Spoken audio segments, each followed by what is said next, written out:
Ladies and gentlemen, we present the Navy Lark with our 3 stars, Stephen Murray, John Pertwee, and Leslie Phillips.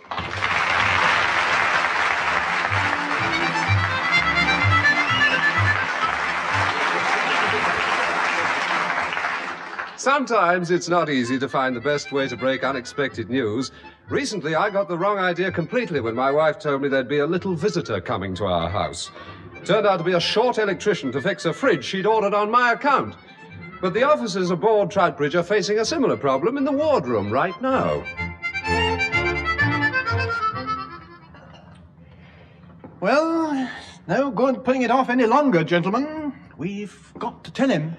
What do you think, Lieutenant Commander Staunton? Well, it's no use asking me, old socks, is it? Oh, why not, sir? Well, because I haven't got the foggiest idea what you're both chattering about.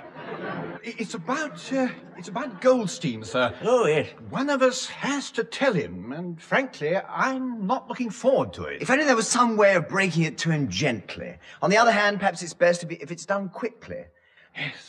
Yes, you're right. Wheel him in, Mr. Phillips. Aye, aye, sir. Are you out there, Goldstein? Yes, sir, I am. And what's more, I have been for the past 3/4 of an hour. Whilst you've been in the warm having a cosy chat. Well, we were talking about you. I know. And in future, I'd be obliged if you talk a bit louder, sir. Oh, certainly. Is that better? Ouch! I meant when I were outside, actually. All right, Mr. Phillips, bring him in. This way, Goldstein.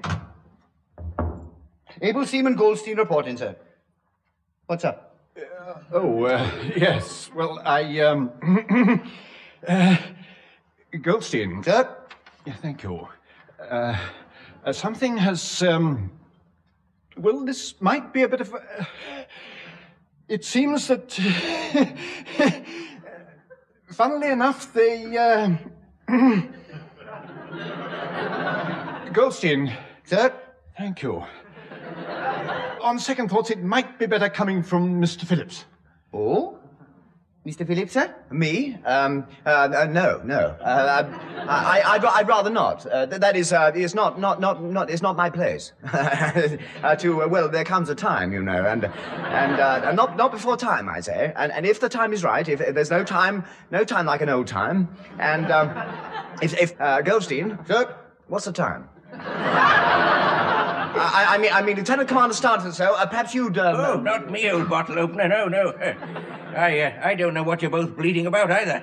Oh, very well. Goldstein. Sir! Do stop doing that. It's not helping. You know you've applied for promotion. Yes, sir. With monotonous regularity for all the good it's done. Oh, it's done good, all right. Now, steady, lad, steady. Goldstein, it's come through. Your promotion has come through. You're a leading seaman. Watch him, Mr. Phillips, watch him. He may faint. It must be a terrible shock. Goldstein, speak to us, old man. Goldstein. Sir? Sir, is that all you've got to say? No, sir. About my promotion, sir. When am I going to become a petty officer, sir? Oh, really? Lummy, some people are never satisfied. Well, considering it's taken 3 years for my leading seaman promotion to come through, I thought I may as well start now. Yes, you have a point. But it might be an idea to go out and celebrate this promotion before you put in for the next. You better get your insignia sewn on before you go ashore, Goldstein. The home fleet's being inspected tomorrow by our new Under-Secretary to the Sea Lord. Who's that, sir? Well, to our utter astonishment, Sir Willoughby Todhunter-Brown. Will Lady Todhunter-Brown be here as well, sir? Oh, I imagine so. She'd never miss the chance to tour all those wardrooms, surely. No, you're right, sir. I'll tell Pertwee to get another few gallons of gin aboard. Begging your pardon, sir, but could you have your little chat later, as I want to find out who's got enough lolly to take leading Seaman Goldstein out tonight? Oh, certainly. Don't forget to sew your badge on. We can't have you improperly dressed for the inspection, can we? Very comical, I'm sure, sir. Will that be all, sir? Quite. Have a good evening. Good evening, sir.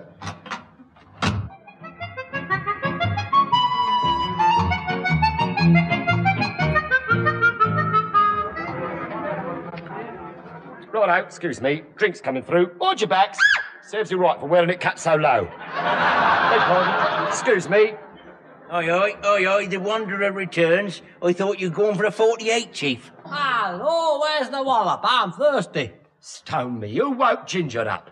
I did. I just opened my eyes and there I was. Well, shut 'em again and disappear.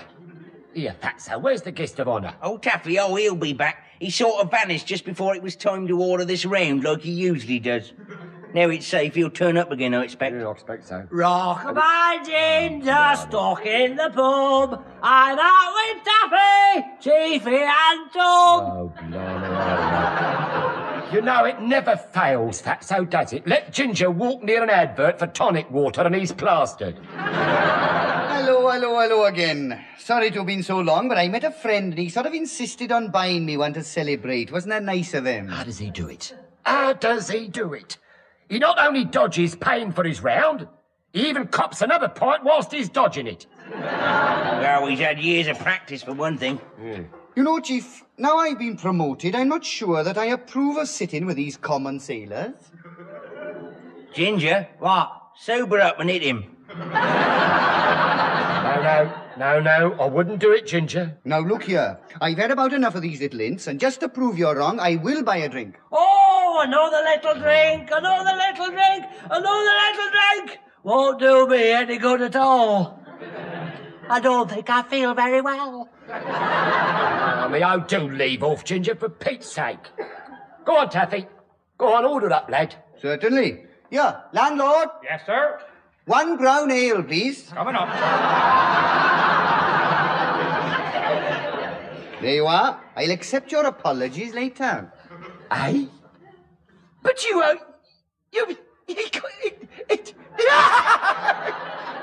can't do it. 1 brown ale?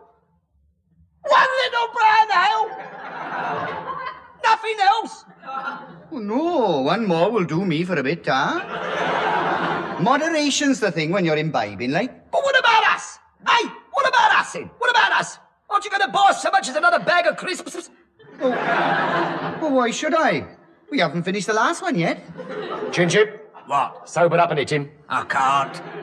I don't think I feel very well. Blimey, a right party this is. If I end up walking into the dockyard sober, the police will turn Portsmouth inside out trying to find out what I've been up to if I hadn't been wallop bashing. Yeah, well, I knew it'd get round to me in the end. What are you having, I'm afraid, Chief? Oh, how cute. I'll have the same again, but a large one this time, Fatso, because time's getting a bit short, you know how it is. I thought you would. And I'll have a brown ale. You won't. You won't, you know. You'll have an empty crisps bag blown up and banged in your mush and like it.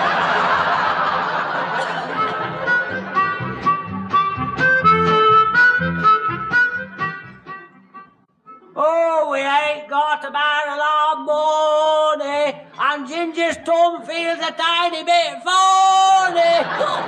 You're not the only one, mate. So shut up.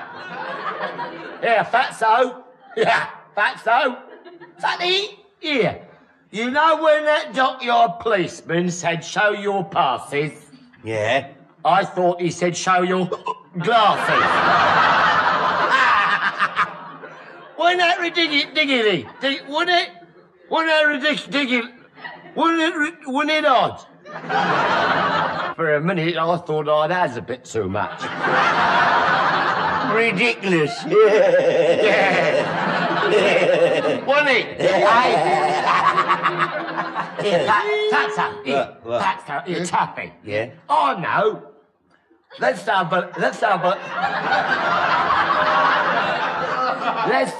play a little game. Well, what sort of game? Well, how should I know? I've done my bit. You think of something. Here, I know. What? Go on then.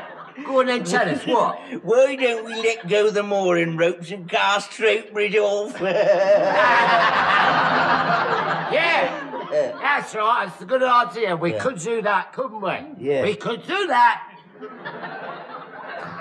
Why? Well, won't number one and Mr. Phillips be surprised when they wake up tomorrow and find they're adrift? Yes, that's a good idea, Fatso. Yeah. Yeah, let's do it. Oh, cruising down the river. What? You're giving the game away and spoil the joke. Oh. Yeah, I hope they've got a good sense of humour. Of course they have. Of course they have. All right, then now. You two trot off. You two trot off down to the storm, Tappy, and you stand by to cast off. Aye, Chief. Right, then. All right, Fatso. Right, Chief. Right, then. Cast off forward. Cast off forward, Chief. Cast off up. Cast off, half it is, Chief. Cruising down the river. Why don't you belt up, you Sheffield Sinatra? All right, fellas. All right, then, Fatso Taffy. What we going to play now? Well, we could play the same game again, actually. Why? What do you mean? I've just noticed something. That ship we just set adrift wasn't Troutbridge. Never mind.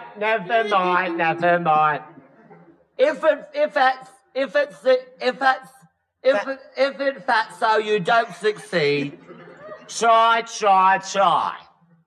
again. Yeah, there's another one over there. Another little ship. Perhaps that's ours. Stand by to cast off. Cruising down the river.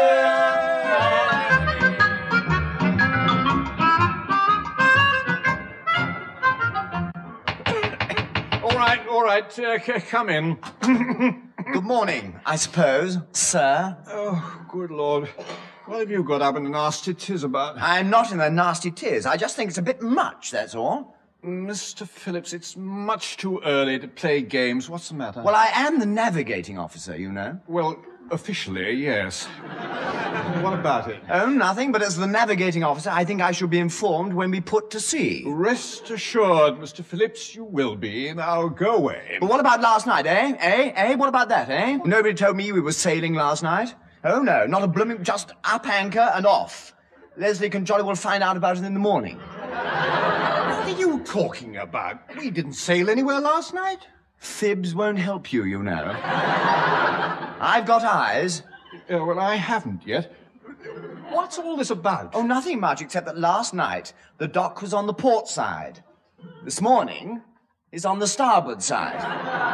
Yes, and it's not the dock either. It's a sort of a pier thing. What? Look through the porthole, sir. Yeah, I'm going to. I've never heard...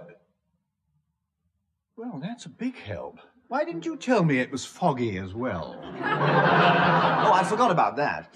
Oh, yeah, give me my dressing gown. I'm going up on deck. Sort of pier thing, did you say? Yes, sir, with Welcome to the Isle of Wight written on it.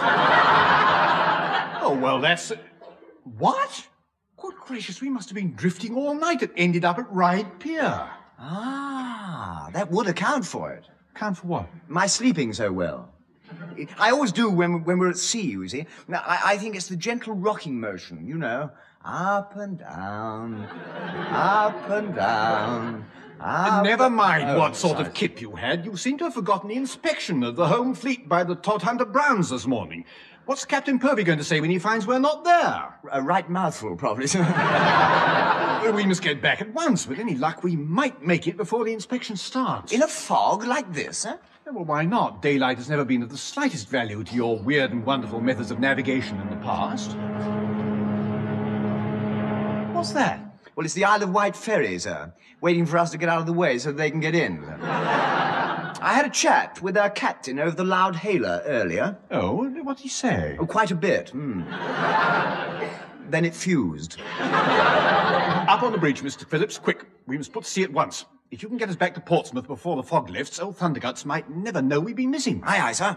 Once there, I intend to find out who was responsible for this little caper and have his boots for breakfast.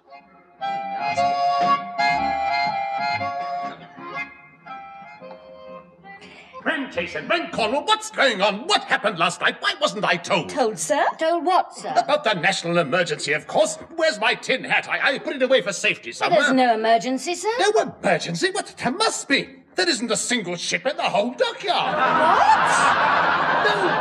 No, they've all gone.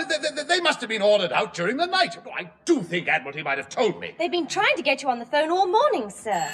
Oh, that's probably them again now. Here, give me the phone. Povey here. If my country needs me, I'm ready to fight. Well, don't tell me I've had all the punch-ups I want. What? Wait a minute. Hello. Who's that? Admiralty, this is intelligence speaking. Commander Bracewell wants a word. Oh, put him on. All right, I was just going to. Here you are, Commander. Morning, Povey. Shocking weather, what? No good for the old garden, this stuff, eh? Never mind the flaming garden. What's going on? Temper, laddie, temper. I was just going to ask you the very same thing, old man. We've got a monumental mess going on up here. Oh, bags of fun. Commander Bracewell, what is happening? The signals, old man. Hundreds of the little blighters, all coming from ships in your command. Ships in my command? Where are they? That's what they all want to know, old man. It seems they were all cut adrift last night, and now with this jolly old fog, they don't know where they are. Quite a prank, what? Prank? Good grief, this is awful. Well, over to you, Povey. Thought you'd like to know. No, wait, this is terrible. The Todd Hunter Browns are supposed to be inspecting the fleet this morning on behalf of the Sea Lords. I say, that's a poser, isn't it? Oh, good grief. That's the style. Bags of panic.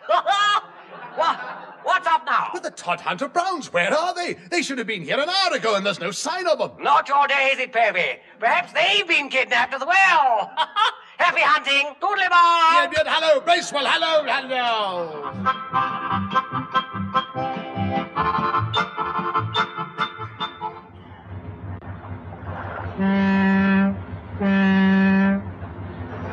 Yeah, very pretty, Mr. Phillips, but we've heard it. Yes. We have indeed, sir, and it's not doing my head no good at all. Ooh, never again. It's jolly odd, you know.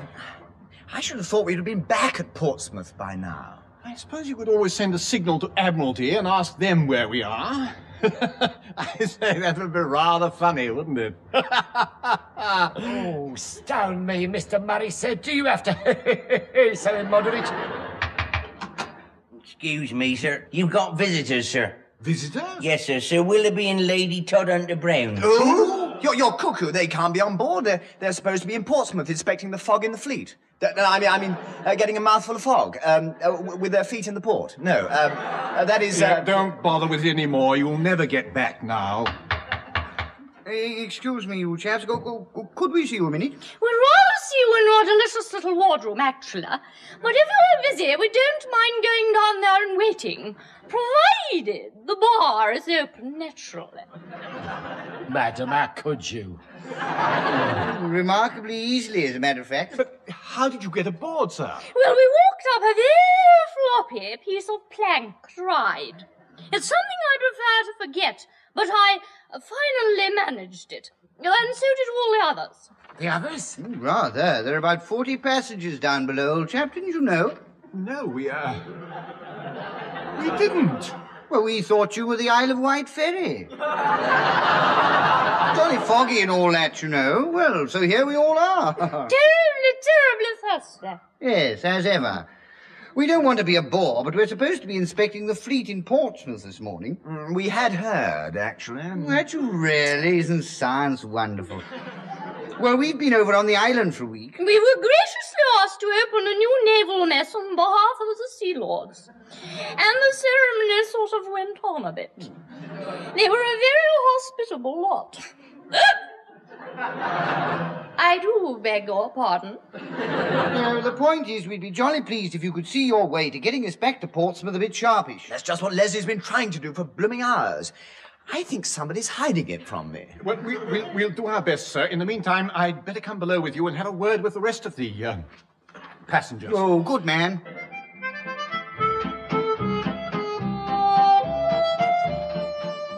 I think I shall go straight up the wall if this ludicrous situation goes on much longer. It is all rather funny, isn't it, sir? Funny? Funny? Half the home fleet lost in a fog, and the Under-Secretary to the Sea Lords vanished off the face of the earth, and you call it funny? It's a flaming disaster. Oh, well, try and look on the bright side, sir. It never rains but when it pours or something, does it? Do I mean it's always darkest before the...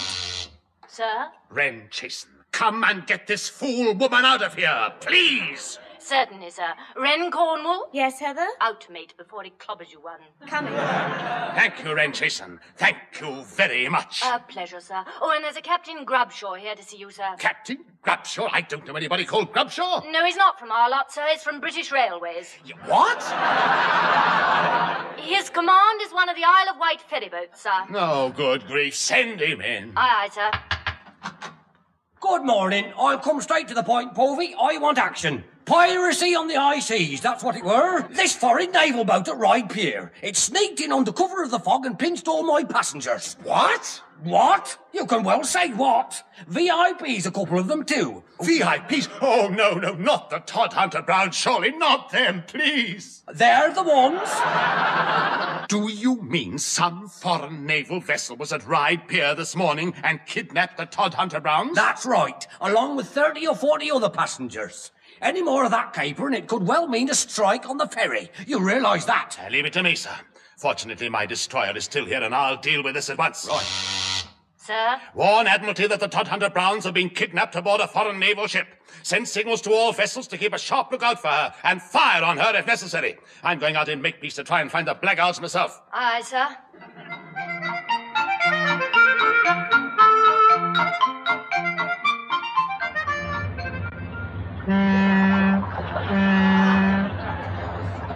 What are you hoping for, Mr. Phillips, sir? A mating call? No, I wasn't, as a matter of fact. Just seemed to be something to do. You seem to be perking up a bit, Chief. It must have been a pretty monumental celebration last night. Yes, it was, sir. You do anything interesting? No, very quiet. Oh, come off it, Chief. I heard you coming back last night. No, you didn't. We were terribly quiet, sir. You weren't, you know. At one time, I thought you'd fallen in the dock. Could we change the subject, sir? I'd rather not discuss it any further. I'm surprised it didn't wake you, sir. There were a couple of whacking great splashes. No, there weren't, sir. You were dreaming. Yes, you had a lovely night now, sir. You had. Chief. Yes, sir. I suppose you weren't the ones who... Mr. Phillips, whereabouts were these splashes? Miles away! Miles away!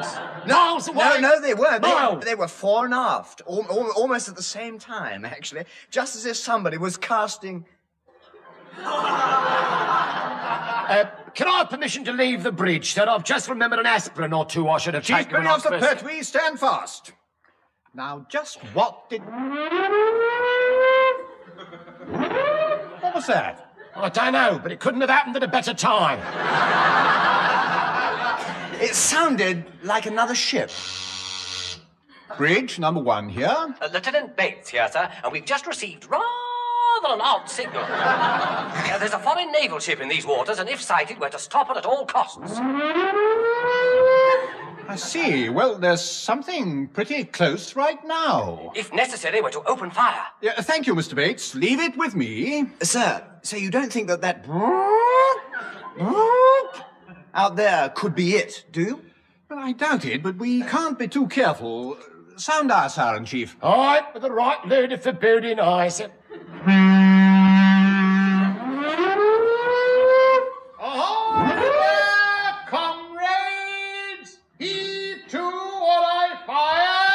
Comrades? It must be them. No. What do we do, sir? We fire first, gentlemen. No, I wouldn't advise it, sir. No. It'll only antagonise them, sir. It will really. Fire one, Mr. Phillips. No. Aye, sir. Wherever that is, fire one. Fire one.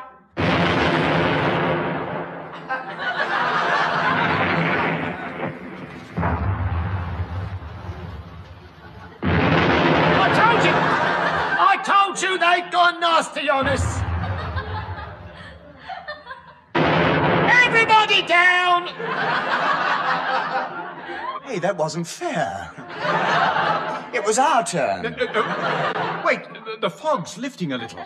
There she is. Yes, it's a destroyer, sir. That's odd. What is, sir? I've got my eyes shut. Well, she's flying the White Ensign. Well, probably a trick, Mr. Phillips. What's her name? M-A-K? Makovichovsky, sir. No, Makepeace. Maybe. I thought I recognised that voice. It's old Thunderguts. But it can't be. Why call us comrades? He must think we're the foreign ship. Then don't let's disillusion him, sir. Let's op it while the fog lasts. Yeah, I think you're right. Fire one more over him, Mr. Phillips, just to keep him off while we scarp her. Aye, aye, sir. Fire two, Chief. Fire two, sir.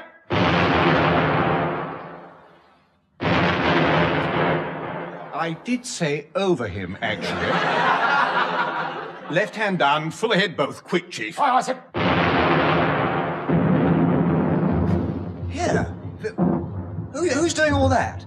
There must be ships all round us. Must be the rest of the fleet, Mr. Phillips. That signal went out to all ships, I imagine. The whole fleet must be firing on him. Oh, dear me. After we fired at her, they must think Makepeace is a very good ship. Oh, what a shame. No, get going, Chief, get going. Oh, and under the circumstances, I don't think I'd better inquire too deeply into what those splashes fore and aft were last night. I wouldn't advise it, sir, no. I suppose they couldn't have been the three of you casting us... Shut up, Mr. Phillips. We don't want to know. Steady at that, Chief. Steady at that it is, sir. That lot was pretty close to Makepeace. Yes, they're getting warmer, you know. So's old Thunderguts, I'll bet.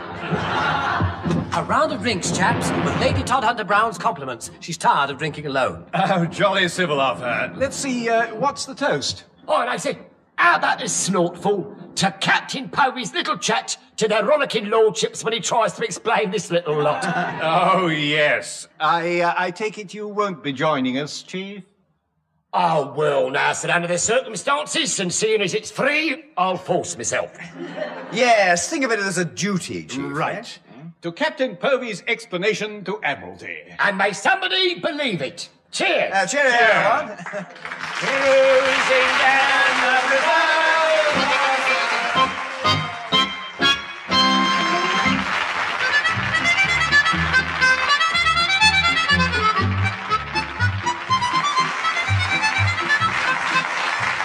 And that was Stephen Murray, John Pertwee and Leslie Phillips working their passage in the Navy Lark, written by Laurie Wyman.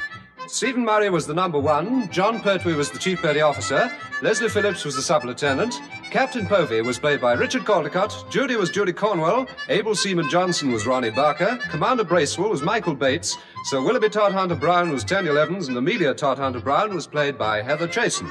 The recorded production was by Alistair Scott Johnston.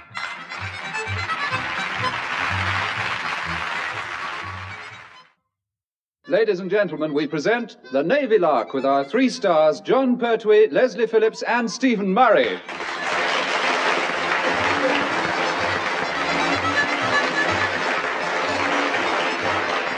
I always find those official printed invitations to functions pretty baffling.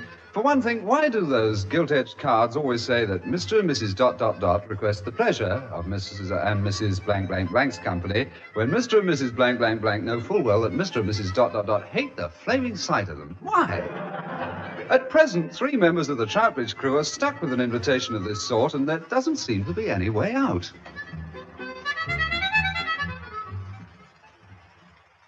Odd. Very odd. Now, read it again, Chief. Right, sir. I will, sir, but it won't sound any healthier. An invitation.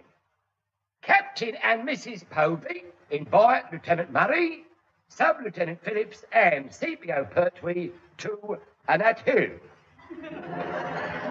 No medals, but please wipe shoes on mat provided. I just don't understand it. You think there must be something at the back of it? No, sir. No, there's nothing on the back of it, sir. If it had been, I'd have read it out. Now, don't you start being a nit as well. One in the ship's company is quite enough. It's tomorrow evening, isn't it? Yes, that's right. Oh, what a shame. I've just remembered I've got a previous engagement tomorrow night, so I shan't be able to come. Still, I'm sure you'll both have a very good time. No, you don't. If any of us has to go, we all go. But I can't, sir. I can't go. It's Pertwee's night for his evening class, he said. I'm studying for my diploma. Yes. Beekeeping for fun. Beekeeping for fun? Yes. I suppose if you get your diploma, that makes you a BF. Yes. No. No is right, Chief. If we go to the Poveys, you'll be coming too. Your bees will just have to have fun by themselves. That's more than we'll blooming will have. Possibly, but we'll have to go. Suppose we ought to take Mrs. Povey a little gift of some sort. What sort of gift do you mean, sir? A bunch of flowers doesn't seem right for Mrs. Povey somehow. A wreath, perhaps. Yeah, now, what on earth would a woman like Mrs. P like? Oh, I know, sir. I know the very thing. How about a clay pipe? But don't be ridiculous, Chief. Probably got one already. Yeah, I know. How about a bottle of her favourite perfume, sir? Eau de Carbonic. Yes. Gift wrapped, of course. Actually, a thing she'd probably really appreciate is a set of muscle expanders. I say, that's an idea. Yeah, it would save us money, too. Save us money? Huh? Yes. Well, I've got a set I ordered from a magazine advert that said, "Stretch your way to powerful muscles and superhuman strength." I take it they didn't work. Well, I wouldn't know, sir. I never got the beastly things apart. I even tried attaching one end to the doorknob and pulling with both hands at the other end. What happened? Well, I did stretch them a little bit, and then it got too strong for me and catapulted poor Leslie straight at the door. Had it clean off its hinges. I think we'd better think of something else. As a matter of fact, I picked up an antique powder bowl the other day at one of those little shops outside the dockyard. Do you think that'd be any good? Oh, just the thing, sir. Even if she doesn't use it for face powder, she could always use it for something else. Yeah, right. That's settled. Now, all that's bothering me now is just what's behind this invitation. She must be up to something.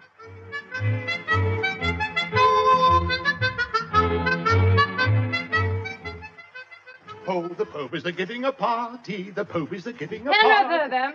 Yes, my love. Have you gone clean off your chump? Any more of that disgusting crooning noise and you won't see them. You'll be backstairs flicking your feather dust around my pantry. I'll keep quiet, my love. I'll be like a little mouse. Oh, good boy. I'll overlook it this time. Ramona wants a favour. It concerns the party. I've invited your sister Clarissa here for a day or two. Clarissa? Whatever for, my love? Well, I'm worried about her for one thing. High time that girl was married off. She's gone out of work and kept herself up quite long enough. Yes, well, there's something... Oh, good grief. Henry Povey, language. I'm sorry, my love. But this party, you haven't invited the men from my command in order to find a husband for Clarissa, surely. And why not? One of that lot would make an ideal husband. But, she's already got a boyfriend, Eustace. They've been going steady for years. Yes, well, I've never been happy about him. I've met ladies' hairdressers before. Eustace Creations Limited, indeed. He's just using Clarissa as an introduction to new customers. Just as you say, my love. Now then, are there any other names to go down on the eligible bachelor list? I don't think so, my love. Unless you count Rear Admiral Arnbridge, and he must be 90 if he's a day. Pretty short day at that. Door, Henry? Oh, just going, my love. Not today, thank you. My wife never buys anything at the door. Oh, well, that's all right then, sir, because I'm not selling anything. Good grief, Abel Seaman Johnson. Well, what do you want? Well, sir, after walking round here, a bit of a sit-down, actually. Mr. Murray sent me round with his rizv up, sir. With a what? A Rizvupter. Well, you pronounce it RSVP. Oh, RSVP. Oh, just a minute. Ramona, it's a seaman with a reply to the invitation. Can he come in? Yes. Well, I'd rather not bother, actually, because I've got to get back. No, nonsense. Come in. How do you do? Are you married? No, Mrs. Well done. Henry, put him on the list. List? What list? Oh, for the party tomorrow night, Johnson. You're invited as well. Oh, will there be any grub? Naturally. Oh, I accept that. Have the others accepted? Yes, my love. All right. Off you go, Fatty. Don't be late tomorrow evening. No, Mrs. Good evening. Good night, Johnson. And Johnson, don't start running down the hill on the way back. The people living on the corner at the bottom have only just had their wall repaired from the last time. Oh, remember, sir. Oh, and Johnson, ask number 1 and Mr. Phillips and CPO Pertwee to see me first thing in the morning, will you? Oh, sir. Good night.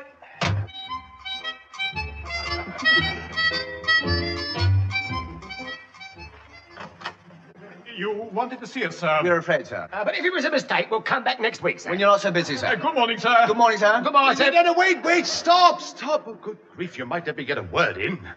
I asked you round here for your own good. Oh, dear, that's done it. What do you mean, that's done it? Well, sir, whenever you do something that's for our own good, we usually end up in a monumental mound of muck. Oh, you're in that all right. Well, that makes a nice change. What have we done this time, sir? Nothing yet. But after due consideration, I felt I should put the cards on the table. Yeah, well, I can explain about that, sir. Now, look, it was just that a few of the lads found this old wheel thing with a little silver ball that kept falling into slots. You know, when we spun it. We'd no idea that you could play roulette with it, sir. We were just spinning it to see if it would unscrew. Chief Petty Officer Pertwee, will you shut up? Oh. I'm not referring to any of your illegal gambling escapades. Oh! This time. Oh. I was referring to the invitations my wife sent you 3 for tonight. I must admit, we have been a little curious ourselves. Yes, well, gentlemen, not to put too fine a point on it, my sister Clarissa will be there, and Ramona is, well, matchmaking. Oh, so she won't be there? Won't be there? Well, of course she'll be there. Well, how can she be if she's at this factory making matches? Hey, incidentally, I had a box last week that was all wooden sticks and no heads. You might ask her No, if she... hit him, throw him out of the window, clobber him or something, number 1. Yes, sir. Mr. Phillips, Captain Povey merely meant that Mrs. Povey is trying to find a suitable husband for... I have a feeling I'm on duty tonight, sir. When we answered, I hadn't... Oh, no, realized... you're not. You're joking, aren't you, sir? I mean, you're having this all on, aren't you?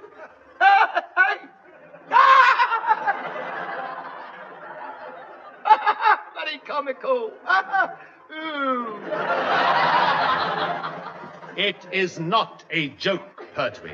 I think I feel rather poorly. What makes you think you're the only one? My wife has decided it's time Clarissa married, and she's picked one of you 3 as eligible bachelors for financial reasons that I won't go into just now. Good gracious. Well, I must say it's jolly civil of you to warn us, sir. Not at all. It was self-defense. You don't think I fancy the prospect of having any of you 3 as brother-in-laws, do you? Life's difficult enough as it is. What's your sister like, sir? Well, haven't you seen the photograph of her on that wall over there? I mean, I thought that was the Albert Memorial. I know. He means that she's a lovely-looking girl, sir. Don't you, Mr. Phillips? No. Yes. Oh, yes. Lovely. Yes, well, there is a certain family likeness, I believe. Rather, you look like the Albert Memorial. I mean, you're lovely too. No, I mean.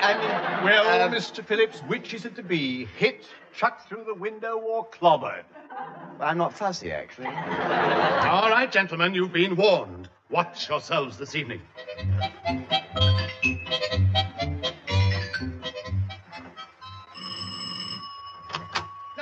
Good evening, gentlemen. Do come in. Thank you, sir. I say, sir, that's a jolly pretty apron you're wearing. Yes, isn't it? I ran it up on the machine. My wife... I mean, it belongs to the Daily Woman, of course. A man likes to give a hand at a time like this, you understand? Of course, may I say, it's been a lovely party, sir. I've thoroughly enjoyed every minute of it, but I must be getting back to the ship. Mr. Phillips, shut the door quick before he scarpers. Thank you. This way, gentlemen. Quick, not so fast. Stand right where you are and show shoes. Mm-hmm. Well, not bad. Here's a little present. It's, a face powder bowl. Is it? I never use the muck, but I'll find a use for it. Lovely thought. Right. Permission to enter sitting room. Forward. This is my sister Clarissa, gentlemen. Oh, how do you do? Charmed. Likewise.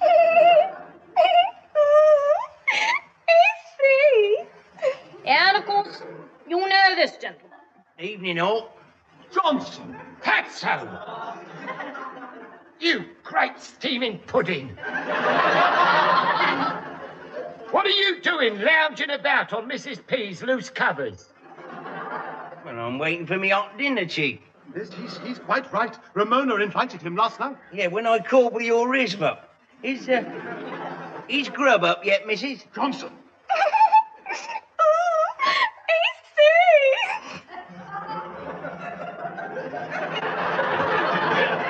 Do you really?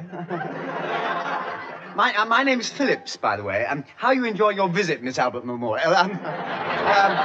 Memorable Miss Albert. That is grub up yet, Mrs.? No, just a tick. There's some sorting out to be done. Right, Clarissa, now you've seen the lot. Which one is it to be?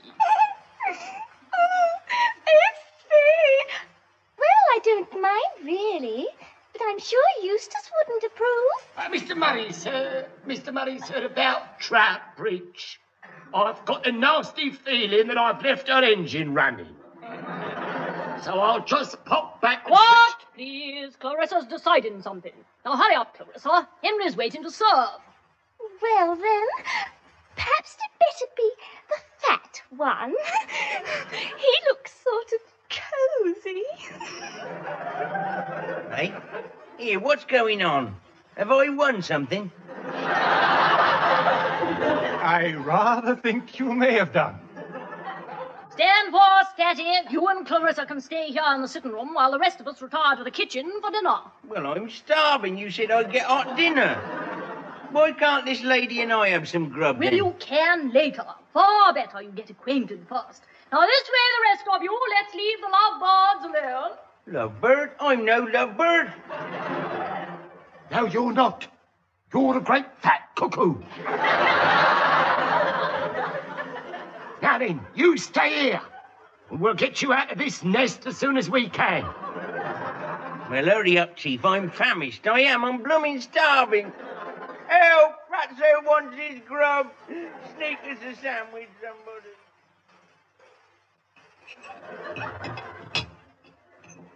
A delicious meal, my love. Delicious. A feast fit for a king. Never have I tasted such... Yes, all right. We all know you cooked it. Now, who's for some more cottage pie? No, thanks. I've had all the wallpaper and oak beams I could demolish. I'm nothing else, thank you. Another glass of nutmeg cocktail, anyone? Oh, well, I may as well finish... Henry Povey, put that bottle down at once. You've had yours. I know, my love.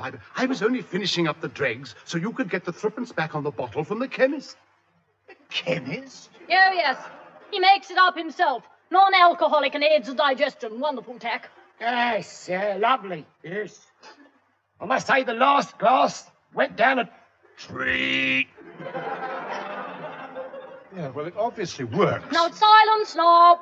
We're forgetting Clarissa and Fatty. They've been in the sitting room quite long enough, so I'm going to open the door a fraction to have a little hark. Do you think you should, my love? With a sailor in there, I'm thumping certain. Quiet now for harking.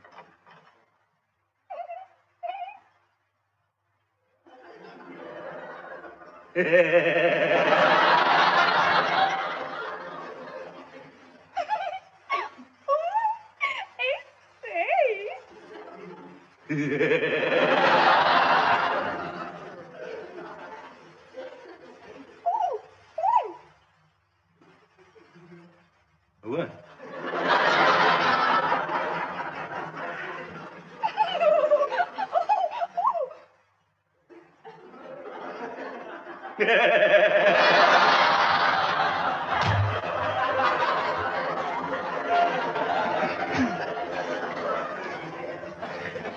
Yes, well, that's all right. Well, I'm glad you think so. Honestly, it sounded to me as though you were... Young man, don't be coarse. Oh, sorry, pardon. Obviously, Clarissa was showing Patty the family snap album. In the meantime, Henry... Yes, my love. You may wear your paper hat and amuse your little friends with your funny faces. Oh, And stone me. Cocktails from the chemist, and now old Thunderguts is the cabaret. quiet, Chief. And pass the substitute cheese-type cheddar-flavored spread and biscuits.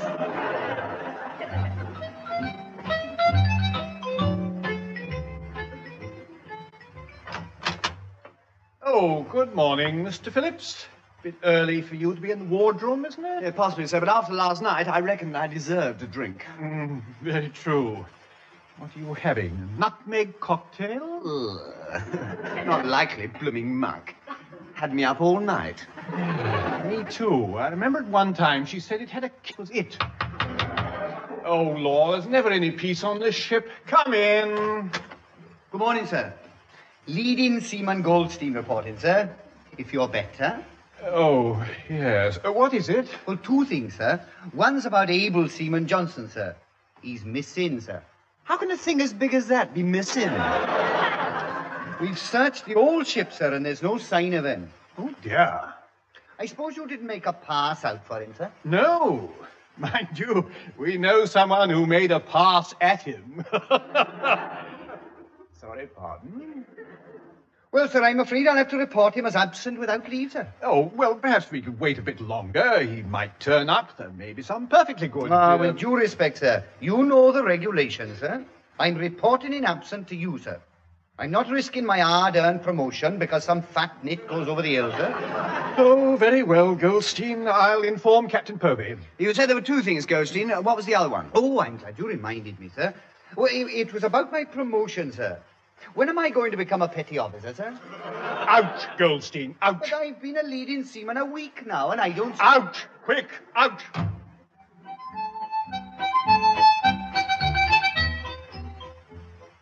That's a tragical.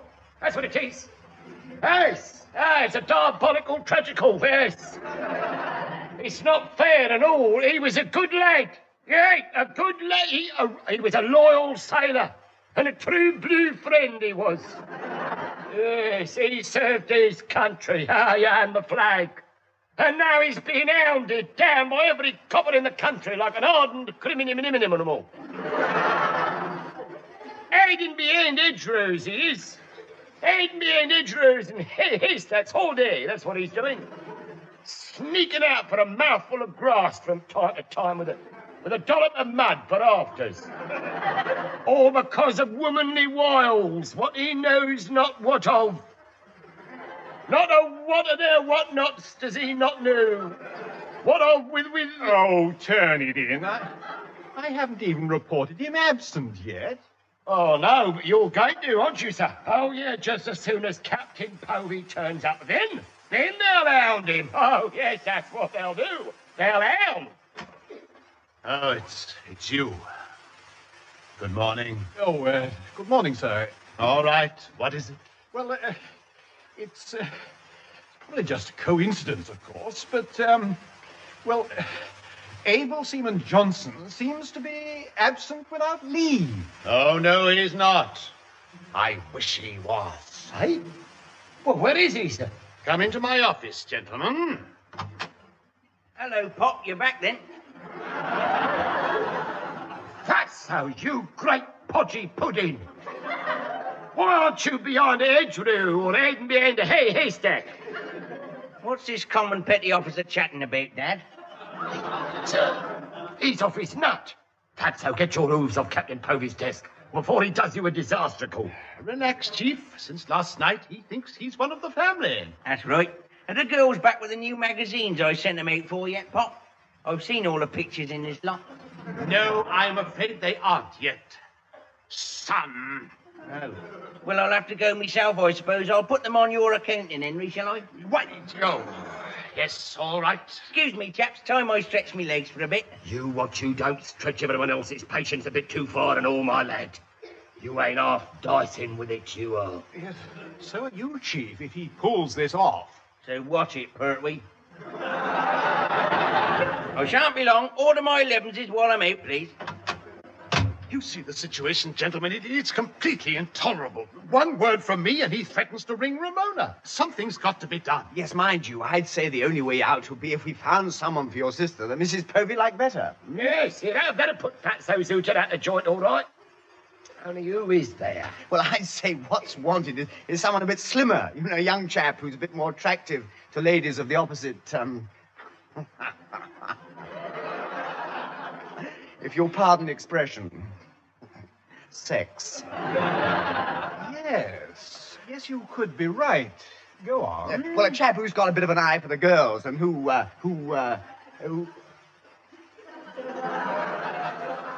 are you all looking at me for? One volunteer, one pace forward, march, sir. Hey, now, wait a minute. I'm not. I can't buy... It's not... No, it's not fair. I mean, I don't want to be Mr. Albert Memorial. No, it's not... why don't I shut up when I'm talking? It's too late now.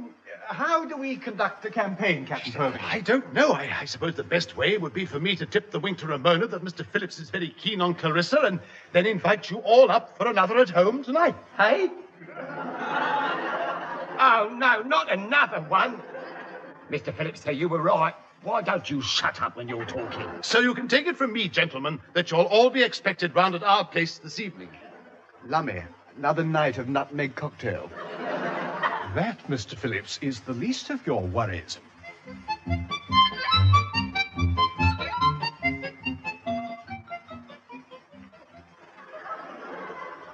So you see, Mrs. Povey, as a man of honor, I couldn't speak before, but now that I know the lovely Clarissa is not engaged to Mr. Johnson, I feel at liberty to say how much I admire her, and beg for the chance to challenge Mr. Johnson for her affection. Yes, well, all that would have sounded a lot more convincing if you hadn't read it off that bit of paper. Well, I suppose anything would be better than that Eustace person. Eustace? Who's Eustace? Oh, some little 4'6" nincompoop of a hairdresser Clarissa's been mooning about for years. Very well, then, you can have a fair crack. This way, follow me. Yeah, but just a minute, I don't think I want... What? You're in here. Stop. Half-time, all change. Out you go, Patty, and you go, skinny ribs. Skinny ribs? Now, look here, I'm not... Oh, it's safe. Lummy. Trapped. Why don't you sit down here on the sofa? It'll be sort of cozy.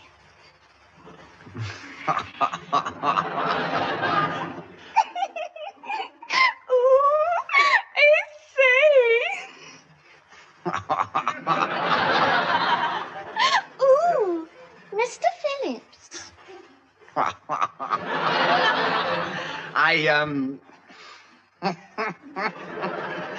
I know what we could do. Ooh, I say. What? Have a look at your family snap album. What's that, time? No. Oh, no, the doorbell, of course. I wonder who it is. We never buy anything at the door. All right, I know she's here. What's going on, eh? Now, look here. Out of my way. I'm going to get to the bottom of this. Oh, I say, it doesn't sound like a man to mend the telly, does it? What? What's all this rumpus? We have guests. Oh, bet you have. Well, I'm going to find one of them and all. You can't come barging in here like this. Oh, can't I? Eustace! Just as I thought. You are here. Eustace, but it can't be. This one's 6'4", not 4'6". Now, look here, my man. Oh! Lummy, he struck my superior officer. And you're next, slogging on the sofa with my fiancée. Put your mitts up. Now, you don't understand. Oh, yes, I do. Oh! Oh, that hurt. I did. Ah! Oh, my. Cool. You know, you're a brute. I haven't, Right on the hooter. What's going on in here? It sounds like... Good gracious. It's Eustace. Of Eustace Creations. Yeah, very likely. It looks as if Eustace has been creating. Oh, what a mess. Come with me, Clarissa. I'm taking you back to your digs. It's safe. He said your digs, actually. Yeah. Sorry, pardon. Stop! Now look, if you've all quite finished turning the sitting room into a bear garden, I have something to say. Which of you broke me new antique powder bowl I was going to keep dripping in? I'm afraid I did it with my head. He threw it, you see, and he's got a jolly good aim for a hairdresser. Lucky he hadn't got his scissors with him, sir. He might have fancied a game of darts. Silence! Ramona's talking. You two can hop it straight away. Don't worry, we're going. You certainly are. I wash my hands of the whole thing. Come on, Clarissa.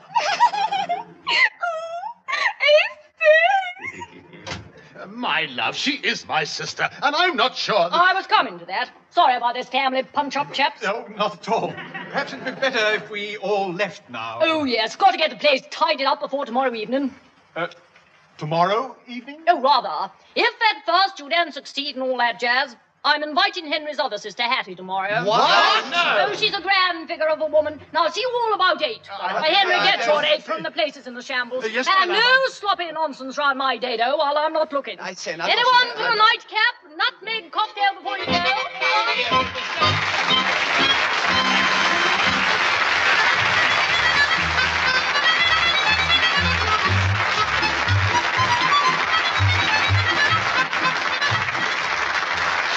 And that was John Pertwee, Leslie Phillips, and Stephen Murray working their passage in The Navy Lark, written by Laurie Wyman. John Pertwee was the Chief Petty Officer, Leslie Phillips was the Sub-Lieutenant, Stephen Murray was the number 1, Captain Povey was played by Richard Caldecott, Mrs. Povey was Heather Chasen, April Seaman Johnson was Ronnie Barker, Clarissa was Judy Cornwell, Taffy Goldstein was Tenny Levens, and Eustace was played by Michael Bates. The recorded production was by Alistair Scott Johnston.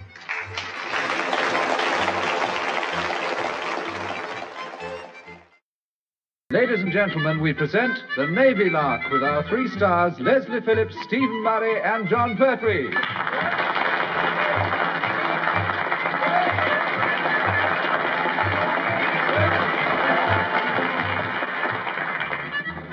One of the snags about being in the Navy is that you're liable to be sent on what's called an exercise. It's anyone's bet as to when these exercises are liable to start. In fact, if one was a bookmaker, you could probably run an exercise book.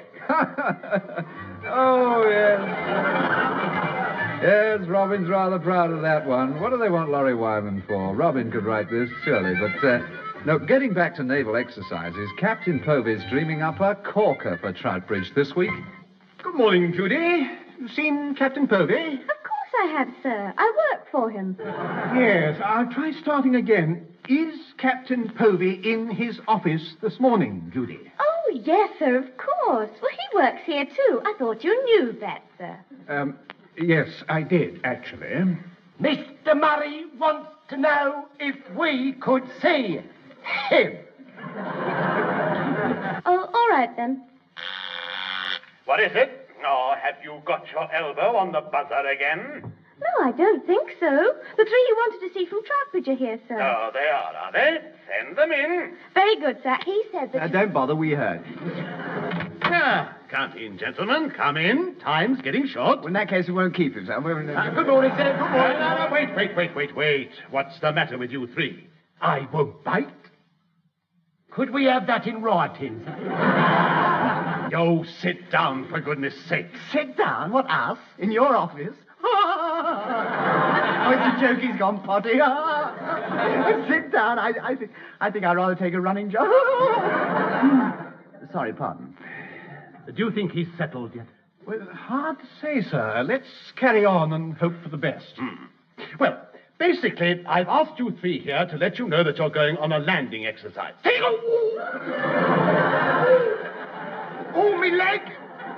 Oh, and now, I've got 'em, yes. The dreaded and all-feared twin-gin screws have struck again. Oh, they're ready to be identical, you know, sir. Yes, they are. Just let one great aunt catch 'em, and the old family can be wiped out in a few hundred years. Yes, all right. You can forget all about that, Chief Petty Officer Pertwee.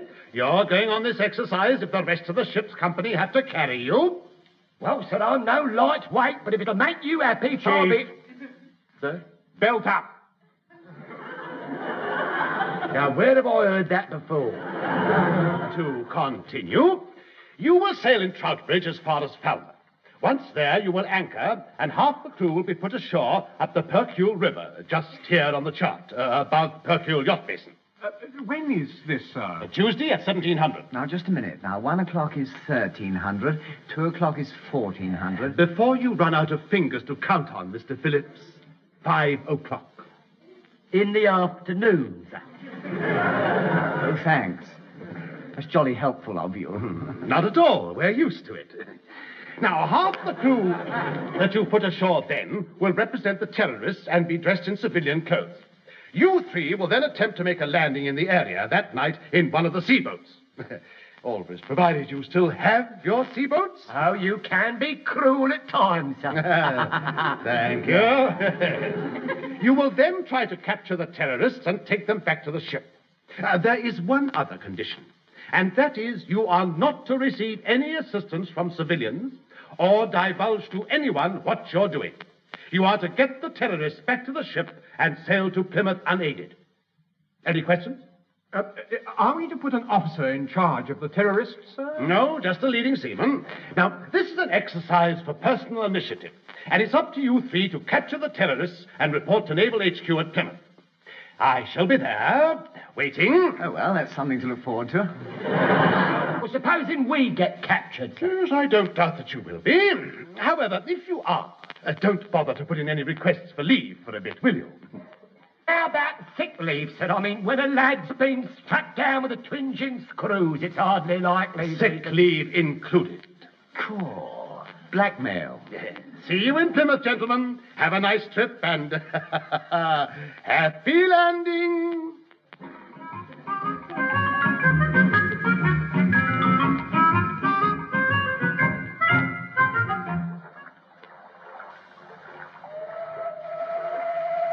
Easy now. Easy. Any sign of Goldstein and the terrorists, Chief? No. And if they know what's good for them, there won't be, sir. I suppose you didn't by any chance have a word with him and explain the advantages of not capturing us, Chief? I did, sir. At great length. What did he say? He had a word with me about certain advantages promised by Captain Povey if they do capture us, sir. You know, old Thunderguts thinks of everything. How much further up the Pertwee River, Mr. Phillips? Oh, so that's where we... I mean, this should be about it, sir. Yes. Ease into the shore a bit, Chief. Aye, sir. A bit more. And a bit more. Right. Now drop anchor. Drop anchor? Drop anchor? That's still about 20 feet from the shore. Yes, that's all right, sir. I worked it all out. It's very shallow. And if we go in any further, the terrorists might hear the boat scraping her, if you'll pardon the expression, sir. Bottom. Yeah, well, just this once. Right, Chief. Have you got all the gear we need? I'm afraid so, sir. I've got the compass. Really? I'm surprised you knew what it was. Well, I didn't actually, but it had it written on the box, you see. Right. Over the side, gentlemen. You go first, navigator. Right. Follow me, chaps.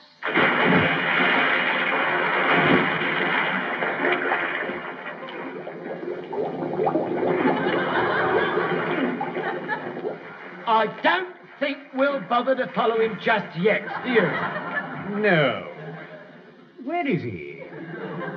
Well, I don't know. I think he's round this side, sir. This is where he's at, floating on the water. There he is. It's really freezing in here. Deep, too, I gather. No, it isn't, sir. It's just that I should have been about 3 feet taller. You wouldn't have misread your chart by any chance, would you, sir? No, of course not. I merely happen to feel like a midnight swim. With all your clothes on? Of course, it stops you getting cold. Well, Goldstein and his terrorists can't be about. Well, they'd have heard Mr. Phillips doing his bedtime ablutions by now. Yes, that's true. Up anchor and take the boat in a bit farther, Chief. Very good, sir. Once we get ashore, we'll keep well away from the main roads and work our way across country until we find the terrorists.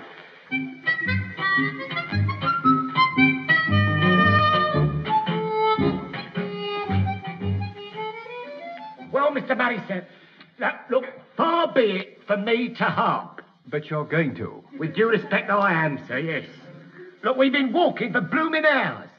And there's that flaming windmill again, sir. Good gracious, so it is. What are you both getting so excited about? It must be a different one every time. There's more than one windmill in these parts, you know? Yes, very likely, sir. But just how many are there with only one blade left and a notice saying Plymouth 57 miles beside it? Well, it's hardly my fault if the chaps from Truro Council can't count, is it? How's the uniform drying out, sir? It's practically dry now, actually, thank you. Yeah, I thought it must be. For the past 5 miles or so, you've been steaming immoderate. Yes. At one time, I thought it must be getting foggy. It's all very well for you to laugh. Thanks, we were going to anyway. Mr. Murray, sir, not so loud, would you? Goldstein would know that laugh a mile off. Just a minute. I'm not sure, but that looks as if it might be the outline of a cottage just over there. Where? There? Oh, I see what you mean, sir. Yes. Yes, it could well be.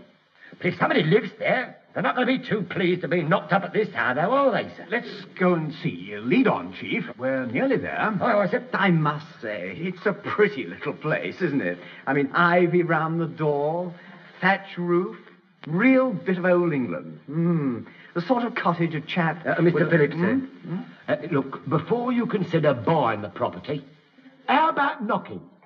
And ask them where the rosy brick dust it is. Yes, sir. Yes, Chief. Right, yes. Wakey. Anyone about? Yes, right behind you. Who said that? I did. Now, don't none of you move, because I got you covered. You're my prisoners. Charlie Grantham, are you put that in your front door key again? Put that light out! Do you want us to get bombed with leaflets again? Here, what's going on? You've been caught. Now, what have you done with your parachutes, eh? Parachutes? Charlie heard your bombers go over earlier, so we knew you'd be about. What's she talking about? Aye, Jiminy Mater, they speak jolly good English, don't they? You'd never believe they were German spies, would you? Oh, now, look here. Don't move! Don't trifle with me, you Nazi. I've got the old striking power of the Home Guard behind me, so watch yourself. Now then, which one of you is Hitler? Who?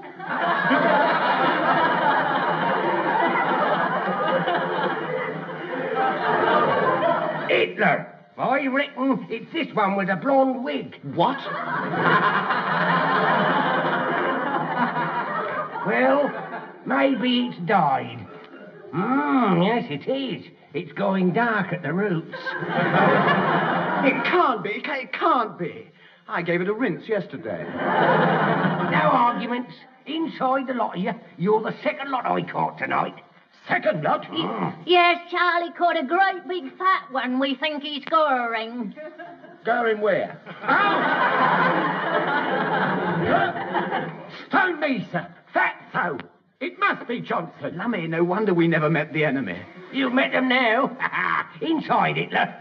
I am not Hitler. Oh, the war's over. The Home Guard stood down years ago. You must have been told, surely. We got all those propaganda messages, but they didn't work. We're still on duty. Charlie Grantham. Who? Me.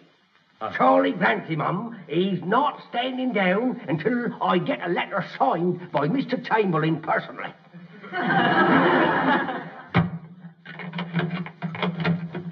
Front door safely locked, Charlie. What next?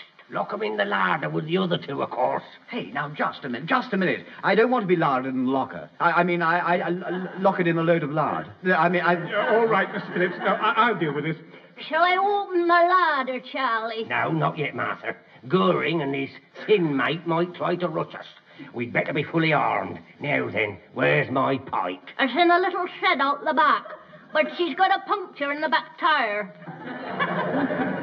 No. Pike, dear, not bite. Oh, well, that's out in the little shed too, Charlie. Yeah, if it was near your bike, I expect that's what punctured it. I don't know. Charming, isn't it? Charming.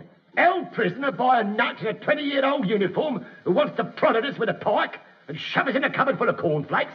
And all Mr. Murray does is make whimsical remarks and gay little jollity that end up with a Well, I, for one, am not going to back. Oh, sorry, pardon. Here, I say, have you noticed the wallpaper? It's all posters. Yes, so it is. Careless talk costs lives. Give us the tools, we'll finish the job. V for victory. Yes. And look. Look at that. Eat more carrots. Drink a pint of milk a day. How the blazes did that one get in? Join the Spitfire Fund. Save your salvage. Go to it. I remember that one, yes. You would. I always wondered how you could go to it when you didn't know where it was. I can tell you where it is. It's next door to the little hut, out the back. Charlie, I think Goring's getting a bit uppity. Right, into the kitchen, all of you. I've got you covered with this shotgun, so watch yourself. Oh, air, at long last, air. Oh, lovely stuff. Not that I'm complaining, mind, Fatso, but if you'd been the normal size, we'd have been all right for a lot longer. You were right, you know, Chief. It is Johnson and Goldstein. Silence! You're all prisoners of war now. Oh, well, he's still here. I thought you'd come to rescue us, sir. No, not exactly, I'm afraid. We're prisoners of war, too, apparently. Yeah, and as such, according to the Geneva Convention, I demand my government shall be informed of my rank, name and number, in order that I... All right, Chief, let's not get carried away, too. Now, there's a very simple way of clearing this up. We must contact someone in authority. But we can't, sir. Don't forget, we can't tell anybody what we're doing or who we are. I heard that one. And we know who you are, all right. You're Hitler and he's Goering. Couldn't you ring the local police or something? I mean, they'd tell you. Don't worry, I'm just going to. Martha, cover him with the gun while I phone up and tell Fred to get the cells ready. Oh, very well then, Charlie. Before you go any further, I may as well warn you that if you do anything nasty, I shall phone my Uncle Edwin, the solicitor and ironmonger, and have you sued for alienation of his nephew's affection for breathing. And while you're about it, Taffy, you can get him to write a letter to tell him I'm not happy. It's true, you know, I'm not the sort to complain as a rule, but if anyone wants to know, I am not happy. We don't, so shut up, nutterbox. What's it, Martha? I'm going to phone the station. Hang on a minute or I'll drop a stitch. Well, drop it, Gladys. This is an urgent military call. Suit yourself, but if your balaclava helmet has a little hole in it, don't blame me. Number, please. Give me Fred at the police station.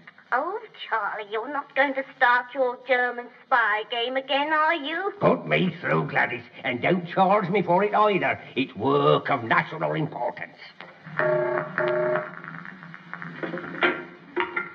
North Peculiar Police here. Fred, it's Private Grunty, Mum speaking. Oh, now, Charlie, you're not going to start your German spy game again, are you? It's no game, Fred. I've got the jackpot this time. That's what you said last time. Fred, you said, I've got a parachutist in uniform, you said. Trying to put his collapsible bicycle together, you said. That turned out to be Sid the postman. Trying to get the chain back on his GPO bike. Well, how was I to know? He was a new man, and when I saw GPO written on his hat, I thought it meant he was a Gestapo police officer.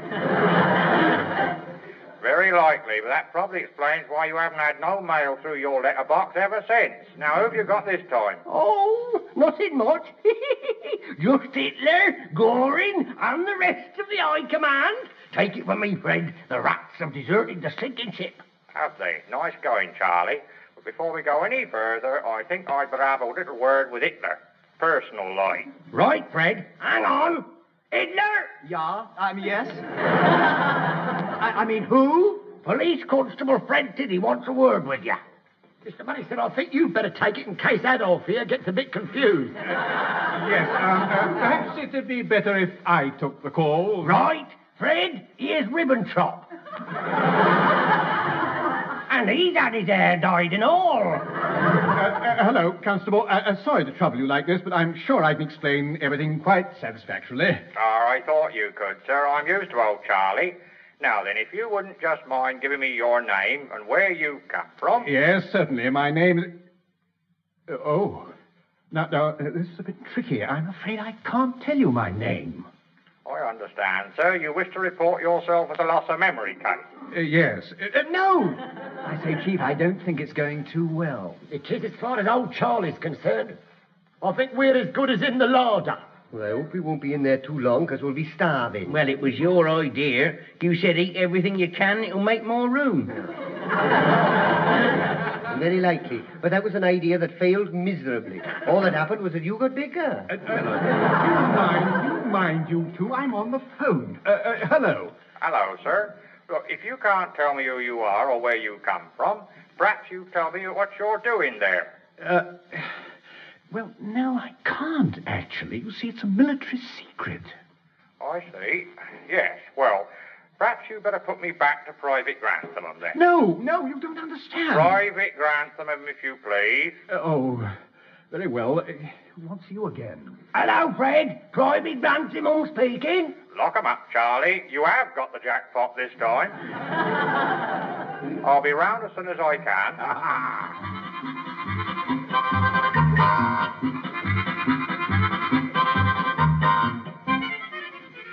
God, if only there weren't so many shells in this larder, it would help.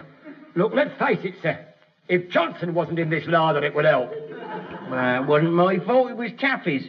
He was the one who told me to eat everything, and I never want to see another cornflake again. When you have to eat them dry, they crunch, you know. Crunch, crunch, crunch, crunch, crunch. It's jolly unnerving. Well, you can say that again. It's jolly unnerving. Obliged. When you got to the bottom of the packet, it sounded as if the foundation of the building were giving way. Well, that was an accident. I didn't realise that big bit was a plastic Robin Hood.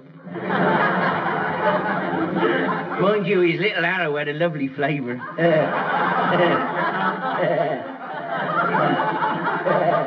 Yes, now let's stop chuntering about Johnson's size, which we all know and love, and concentrate on how we're going to get out of here. Well, now, it's just a theory, of course, but I saw a film once where a lot of chaps made a horse out of wood. And a lot of other chaps, not the first lot of chaps, but a lot of other chaps, they dug a hole under the wooden horse and they shored it up with a lot of wood, you see. Yes. Not the wood. Not the wood that was in the wooden horse. No, there was some other wood, you see, from some other chaps. Not the first chaps who were not the first chaps. Who were sitting on the wooden horse, but no, I mean in the wooden horse. That was it. But no, which was over the hole that was shored up by the wood, you see, which had been got at by the other chaps, you see. The wood. Oh, yeah, the wood, yes, with the other chaps. Or what was it? Was it the first lot of chaps and the second lot of wood, or was it the first place or the second lot of chaps with the first lot of wood? I can't. Anyway, it was. What happened then? I don't know. You see, just as all the chaps were getting in the horse, I dropped my iced lolly on the carpet. And when I came up, a complete stranger was playing a selection from Showboat on the organ. Yes. Well, I'm sure we all enjoyed that, sir, yes. And with due respect, if we decide to make an horse, we know where to get the wood from. Your flaming head. Yes, quite, Chief, but we got to get out of here somehow. I'm not happy. Oh, Belter. Now, sir, look here, sir. Without being too much of a perspicacious, why don't we hop it through that little window up there, eh? Right. If we give each other a leg up, it should be possible to squeeze through. Yeah. Mr. Phillips first. Right. Yeah, stand on Johnson. Yes, good idea. Come on. Wish for a more solid foundation. Well, it's no good, sir. The window is too small. I can't get my head through.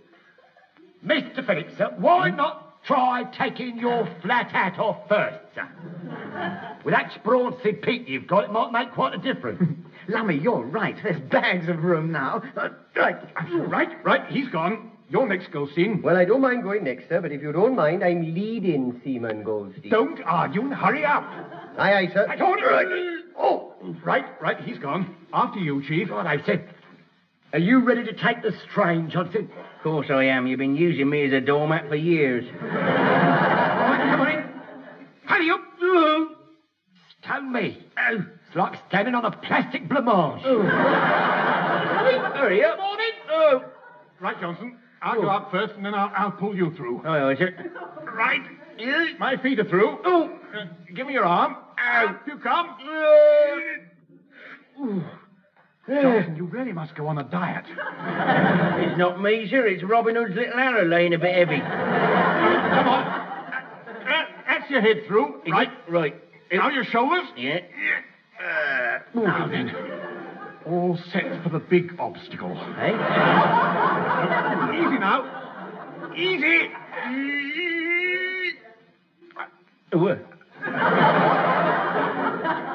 I'm stuck. Yes, I was afraid of that. Here, what's happening in there, sir? I'm afraid Johnson's caught amidships. Oh, I'm not happy. Yeah. Be quiet, Johnson. Stay where you are. Well, I've got no choice, have I, sir? Oh, yes, that's true. Yeah. Just relax. We'll get help. If necessary, we'll go to Plymouth and get Captain Povey to get you out of this.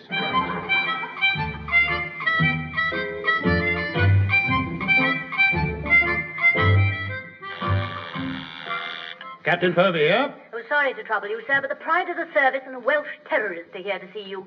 Good grief. I never thought they'd get to Plymouth. Well, show 'em in. Well, gentlemen, come in. Very nice to see you. Without wishing to be rude, you're the last people I expected to see in Plymouth. It wasn't easy, sir. So I gathered. The reports I've had from the umpires say that they've never seen a sign of you. I suppose you did make a landing? Oh, yes, we did, sir. Here's a stick of St. Maur's rock. Lettered right through. Where did you get that from? We got it off the shelf of the Grantham's larder, sir. It was the only thing that Johnson didn't eat. It probably wouldn't have mixed too well with Robin Hood's plastic arrow anyway. Well, thank you, sir. It's rather a long story. Is it? Yes. Well, you can dictate a full report to my secretary aboard Troutbridge as we sail back to Portsmouth. Yes, certainly, sir. We should be only too pleased. As we what? Sail to Portsmouth in Troutbridge. Now, which dock is she in? Which dock is it?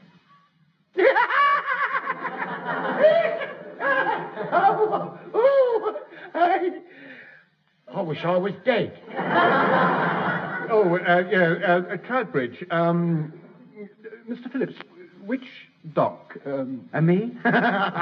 Oh, well, it's, Lummy, we've forgotten. I mean, she's still at Falmouth. Yes, and as prisoner in the dock, I demand a trial by jury. No, she's stuck in the larder. No, the defense rests. Jumping jellyfish, I knew this was too good to last. What have you done with Troutbridge? Set her on fire? Sunk her in the Carrick Roads? Sold her to a foreign power? I wouldn't be surprised. Excuse me, not at all. Anytime, especially now. Hello. Captain Povey speaking. Good afternoon. Police Constable Fred Tiddy, North Pecule Constabulary here, sir. Who? Police Constable Never mind. Fred... Yes. I heard that bit. Now, what do you want? Well, it's not me exactly. It's a great big fat rating of yours named Goring. Says you'll vouch for him. What? We just got him out of a larder window. With difficulty, I might add. Overeating himself, if you ask me. But he says he's on an exercise. Yes, well, just a minute. Now, what's been going on? First you've lost your ship. Now a police constable says there's one of our ratings stuck in a larder window and calling himself Goring. Well, we can explain. In time. You see, Hello? there was this home guard with a punctured pipe in his shed. What? Hello? And Johnson had eaten this plastic Robin Hood. Now, look here. He never stood down, and there Hello? was posters. Yeah, you know the things. Never have so many fought for so few pints of milk a day. I've been cut off, I think. Yes, and this prisoner Hello. is in war. This is the way that was after Mr. Anybody Phillips there, fell then? into the In fuel. the what? Yes, well, we Great found out that Constable Charlie Kitty, had arrested the postman and mended his chain. Hey, For goodness sake, I've let's been find cut your off. ship wherever it is and get back to Portsmouth and my dear wife Ramona. I've had enough of all this. Hello?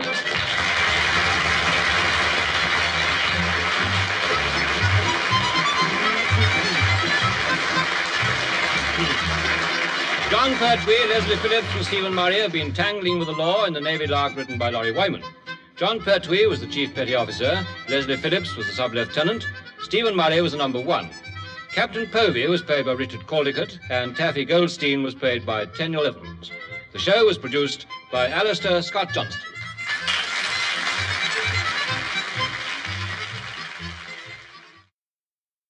Ladies and gentlemen, we present The Navy Lark by Laurie Wyman and starring Stephen Murray, John Pertwee, and Leslie Phillips.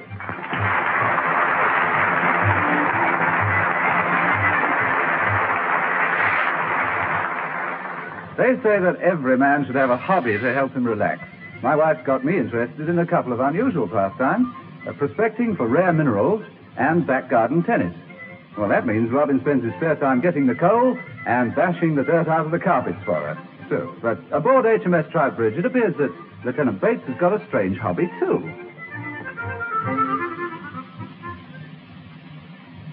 Well, I think you're being most unreasonable, Mr. Murray. Sir, this wardroom is supposed to be supplied with reading matter of educational and instructive nature. Yeah, possibly, but I'm not going to sanction the use of naval funds on a year's subscription for the Yogi Bear Comic Weekly. Well, it's only threepence, and it's in colour. I don't care if it glows in the dark.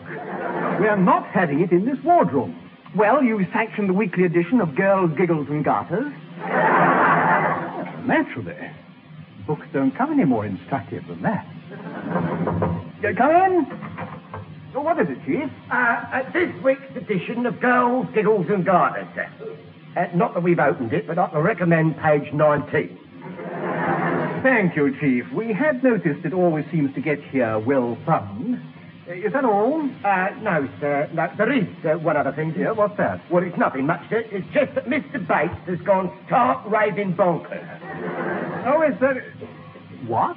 He's down on the dock playing with a tiny, tiny model aeroplane. Lummy. He might have invited us to have a game, too. That's not quite what I meant, sir. What I meant is that he's a bit old to play with model aeroplanes. Well, come on, let's go and see what's happening. Hey, Art, you can see him from the deck here. Oh, yes, so you can. Well, he's only just standing there. What was that? Imagine that was it. Yes, it was, sir. Here it comes again. Mind your head.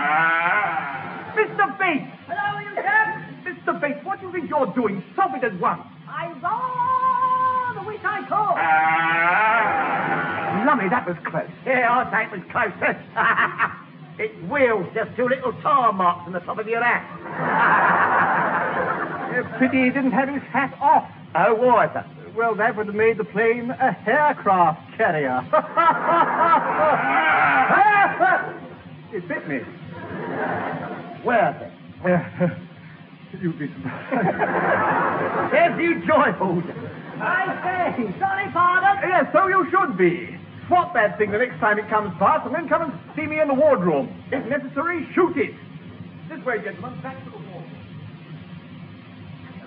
Sorry to have kept you waiting, but I caught it. Stop it! Stop it! Stop it! Give over! Oh, die, you brute! If I was you, I'd give up, Mr. Bates, sir. It's never going to let you have the last word. No, perhaps you'd better tie it down before it bites somebody else. That's all right, sir. Its little tank has run out of oxtail soup. Soup? Yes, that's what it's been running on. I rather think those last buzzies were burnt. What's he talking about? Mr. Bates, what the purple people eater are you playing at? Aeroplanes. I seem to have discovered a new fuel. Well, not me, actually, but Johnson. Johnson? Yes. You know that soup we had last night that he cooked? Ah, only too well. But I'm better now, thank you. Quite. Well, I thought it had a funny taste, so I decided to have a cigarette instead, and that's when it blew up. What do you mean your soup blew up? What I say. As soon as I struck a match, the whole plateful went whoop, bang. It was then I realized it might be a fuel. Now, just a minute, sir. You mean you've been flying your tiny, tiny aeroplane on Johnson's woof bang oxtail soup? Yeah, and it didn't half go. Yeah, I fancy it. I've still got the scar. I've still got the skid marks on the ass. Yes, I do rather feel I owe you chaps an apology about that. The snag was my tiny, tiny aeroplane went 3 times as fast on Johnson's soup as ever it did on petrol. Yeah, we had noticed. Well, it looks as if you and Johnson are really onto something. Do you think it'd work on other engines besides the ones in tiny, tiny airplanes? Oh, bound to. Engines are all on the same principle. Do you mind, sir? Principle is a word we Pertwees aren't mad about. Yes, we had noticed that, too. What do you think we ought to do about this discovery, sir? Well, bearing in mind what's happened every time we've tried to do anything about Mr. Bates's discoveries in the past, I think this time we'll do it officially. What, you mean tell old Thunderguts and let him cop all the credit? Well, not quite the way I would have put it, but basically, yes. In fact, I think we better go over and tell him about it right now.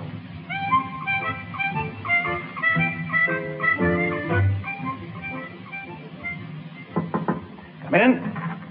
Sorry to interrupt you, sir, but we wondered if there'd been any reaction from Admiralty after our chat about Mr. Bates's new fuel yesterday. And if there has, we apologize. We wish we'd never said a word. Oh, there's been a reaction, all right. Oh, they went mad. It's gone right to the top, gentlemen. They're even sending down the Under-Secretary to the Sea Lord to investigate the matter. I knew we shouldn't have said anything. Hello? If you're expecting someone, they're here. If you're not, you've got visitors. Then, Cornwall, this is no time for riddles. Who is it? I don't know. The old boy said he was the Under-Secretary to the Sea Lord. Well, I knew that was a joke, so I said I was the Queen of Sheba. Oh, no.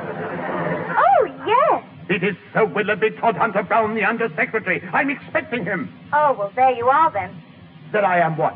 He's here. Oh, good grief. Send him in, then. All right. Oh, what shall I do with his wife? Oh, there's a book out here called Girls, Giggles, and Garters. She could read that. No. No, she mustn't read that. Send her in as well. Come in, sir. Wibbly, wobbly, hoodly, diddly, diddly, Don't bite it, Povey. I was coming in anyway. Morning, you chaps. Oh, do come on, Amelia. Don't rush me, Willie. I think I've got a cold coming on, so I'm painting my throat with a little medicinal gin. And somehow I sort of think I've swallowed some. Oh, hooray, I have. Can I get you a seat, Lady Todhunter Brown? No, thanks, I've already got one. Oh, I read that one in Girls, Giggles, and Garters. That's funny. I've never noticed any reading matter in it. Mind you, the picture's cool. How they get away with it? Let's stop all this country. There's work to be done. I couldn't agree more, sir. What's Admiralty's decision? Well, they're giving you the go-ahead, Povey. You're to get this chap Bates to manufacture this fuel in large quantities. Sure. Willie told me all about this fuel, and I calculate it must be about 150% soup. And if I'm right, I'd come down and have a tiny snortful before you waste it on a lot of mofos. And that could be very warming. Now, do leave off, dear. Willie's got work to do. Now then, you chaps, as soon as sufficient of the new fuel has been made, it's to be tried out in Troutbridge. I was afraid you feel that way. I shan't forget you either, Povey. If this goes all right, you might even get a medal. A medal? Yes, that's right, sir. One of those shiny round things with a bit of ribbon on it that goes clunk, clunk, clunk on your chest when you get 2 of them. I know what a medal is. Oh, think of it. Captain Povey, DSC. Or Captain Povey, OBE. Or even Captain Povey, DSO. How about Captain Povey, EPNS?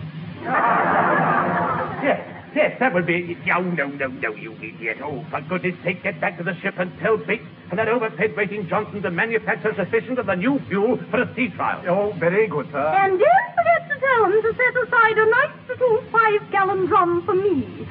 I've got certain trials that I want to make.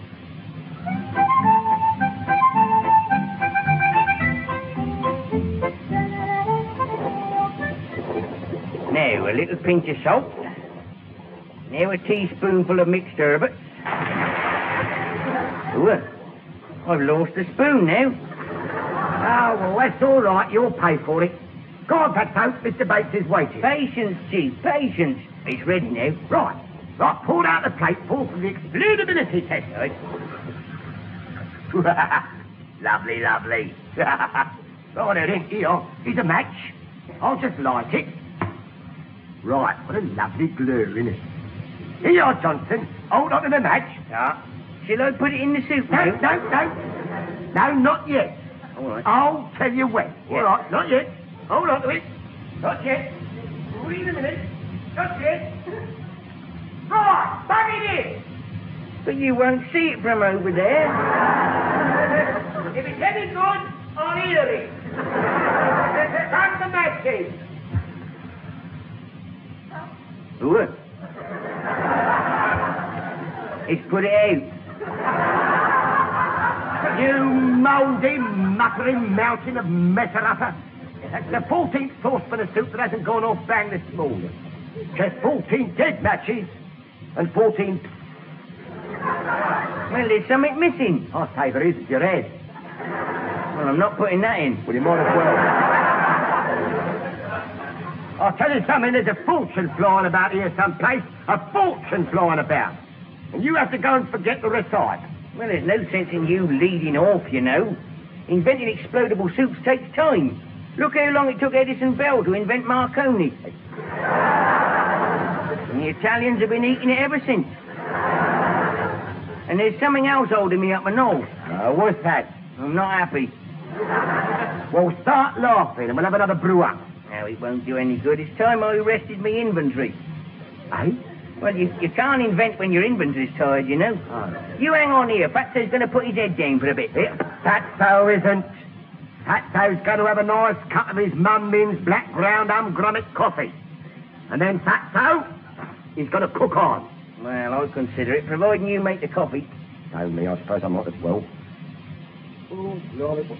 Where is the grummet coffee? Well, it's in the tin marked gravy browning, of course. Why? Well, it had to be. The gravy browning's in the ground grummet coffee tin. You can't mix up What? That's it. Now what's the matter? That must be the missing ingredient from the explodable soup. I must have put ground grummet coffee in instead of gravy browning the other night. And ground grummets get dead nasty when they get mixed up with other things, you know. They're not happy. No. Well, no wonder it tasted putrid. Yeah. Right, quick, come on. Shove a spoonful of ground grummet coffee in that plateful now. Well, I'll light another match. Right, Chief. But don't blame me if those ground grummets in the coffee start something. They're not happy, you know. No. They like their privacy, ground grummets do. They react horrible. Good. Right, here you are. Now hang on to the match. Yeah. Don't put it in yet. Yeah. Not yet. Hang on. Are you ready? Yeah. Right, bang it in. Certainly. But there's ground grummet coffee in this, and it could very well go off.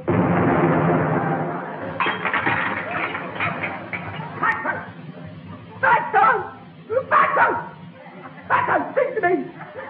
Fatso! The old friend! Fatso, tell me, are you all right, Fatso? No. I'm not. What's wrong? I'm not happy. Never mind about that. Have you broken anything? Yeah, me plate. Well, you can pay for that at the same time as you pay for the spoon you lost. Yeah, you're rotten, you are. If rotten to a two a penny, you'll be a fourpenny rotten. I've been blown up, bounced about, and up to me knees in soup for hours, and now you're being a rotten. And a rotten, stinking rotten as that. You finished? No, you're rotten. And I'll be rotten as still if you don't get weaving on brewing up your explodable soup. You seem to forget, son. I'm looking after your interest. That'll be the day. How? How? Well, this part invented of this cereal. I reckon you'll be entitled to royalty. So, Pertwee will be right by your side to arrange terms with the government and see that you don't get done. Naturally, I shall expect a slight cut to cover me legitimate medical expenses. I should have known. Your cut being a modest 99% of Fatso's cut, no doubt. All right, pass the salt. Here we go for another 500 gallons.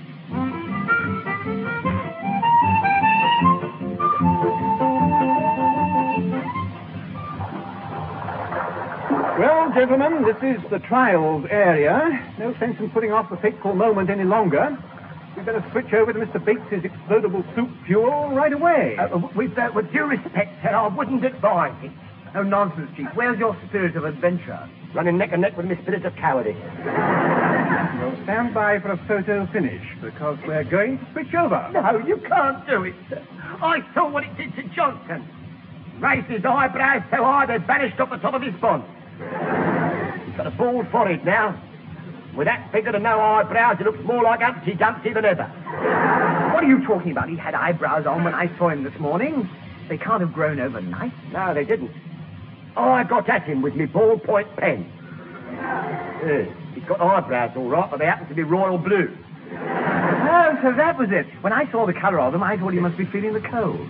Well, royal blue eyebrows or not, we're switching over. Engine room, Able Seaman Johnson here, and I'm not happy. Yes, I'd heard you were feeling a bit blue.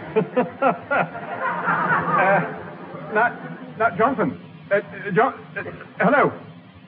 Johnson, you there? I am, sir, but I'm not part of the people who go through the afflicted. Oh, sorry, pardon. For the moment I thought... I wasn't cut off, sir. I've been blown off. If you have to see a pair of eyebrows floating about, they're mine. Yeah, we'll keep an eye out for them. Hello, Johnson. I'm sorry about that. Hello, Johnson. Switch over to Mr. Bates's fuel. Well, I've lost my eyebrows, and you can only lose them once, so I may as well, but I'm not happy, you know. Right. Well, we've switched over. Compassionate, please. I've just remembered something very important, sir. My dear white-haired old mother was knitting me a warm, woolly wind protector in 4 plies that went all of a sudden. She dropped the stitch, and when she got down on her hands and knees to look for it, her creaking joints got locked in a vice-like grip and left her stuck halfway up that hallway. That is a devoted son, so I can argue. Oh, forget it. You're staying aboard. So you can't leave an old lady stuck halfway up her hallway. So she's on her hands and knees. I mean, it's not cricket. No, stuck in that position, it's more like pool. So, slow ahead both, please, gentlemen. Well, if you insist, sir, but be it on your own eyebrows. Slow ahead, Chief. With the right load of alarm indication as from many Incl to building, sir. Lead boost it is, sir. Funny, we're not moving. Well, I rang down, is it? Well, perhaps Johnson's eyes. Try the knocker instead. Knock the bell again. No, ring the knocker. No. Knock him up the Old Kent Road. No, All right, Yogi Bear. Leave it till next week. No, obviously, Mr. Bates's fuel is a dismal failure in large quantities. Sure. Here, look at the ship, sir. She's going berserk. We're doing 50 knots. Look at the dials. I think I've lost my eyebrows. No. You haven't lost your eyebrows, sir. What is it? That smooth bit's the peak of your cap. Never mind your eyebrows. Navigate before we hit land and get beached. Yeah, do something, sir. Because if anyone's going to be completely beached, it's us. Yes, right. Certainly. Left hand up. No, right hand down. Right hand down. Up to the top, down again. Top. No, over a bit sideways. As you were. Where were you? No, up again. No, down. Back a bit. Steady a bit. No. Swing the bike down a bit. Flat. Climb to 5,000 feet. Stop. Hang on a minute. How can I? You'll have to. I've run out of breath. Sir Phillips, quick! Mind that lighthouse! Where? There! Oh, morning, lighthouse keeper. See you on the way back. Bridge? Engine room, I'm not happy. Yes, neither are we. Shut up and grow your eyebrows. Left hand up a bit. Right hand, no. Here we go Up to the top and down again. Right. Lovely. Who was that girl who went past with an ice cream corner? That wasn't a girl with an ice cream corner, sir. That was the Statue of Liberty.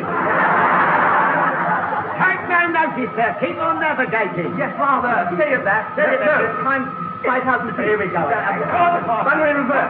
No, scrub that. Scrub it. On the hands and do the paddock glide. No. Left hand up a bit. Left hand down a bit. Right. Aim for double top. Right. Steady at that. Steady at that.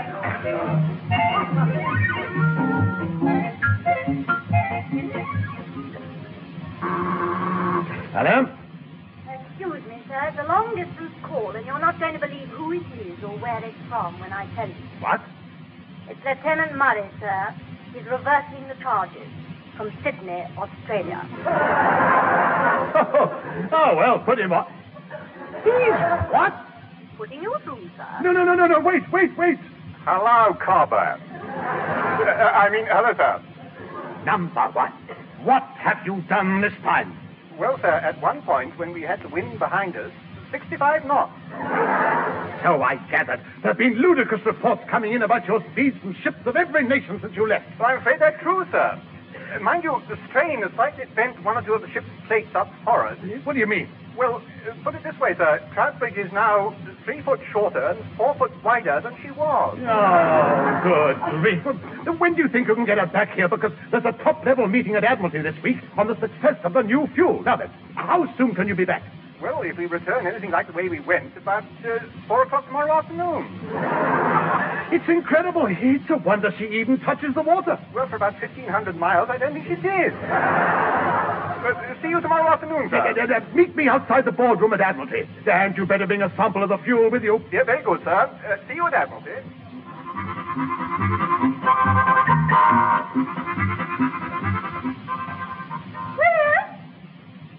Willie, where are you? Over here, Amelia. Where have you been? I've been lost in the labyrinth. In the what? In the labyrinth. The corridors that Admiralty seems to be made up of. What's going on? Well, I'm talking to Mr. Merivale. The Charmed, Lady Thornton Charmed. That's Mr. Charmed. Likewise. And if you're the director of naval expenditure, you can bump up the allowances for refreshments in the wardroom jolly quickly. On my last visit to the fleet, their stock of gin was abysmally low. Well, in the nicest possible way, their stocks were all right before your visit. Well, I looked into it at once, but this discovery of new fuel should work wonders, absolute wonders with the credit side of the books.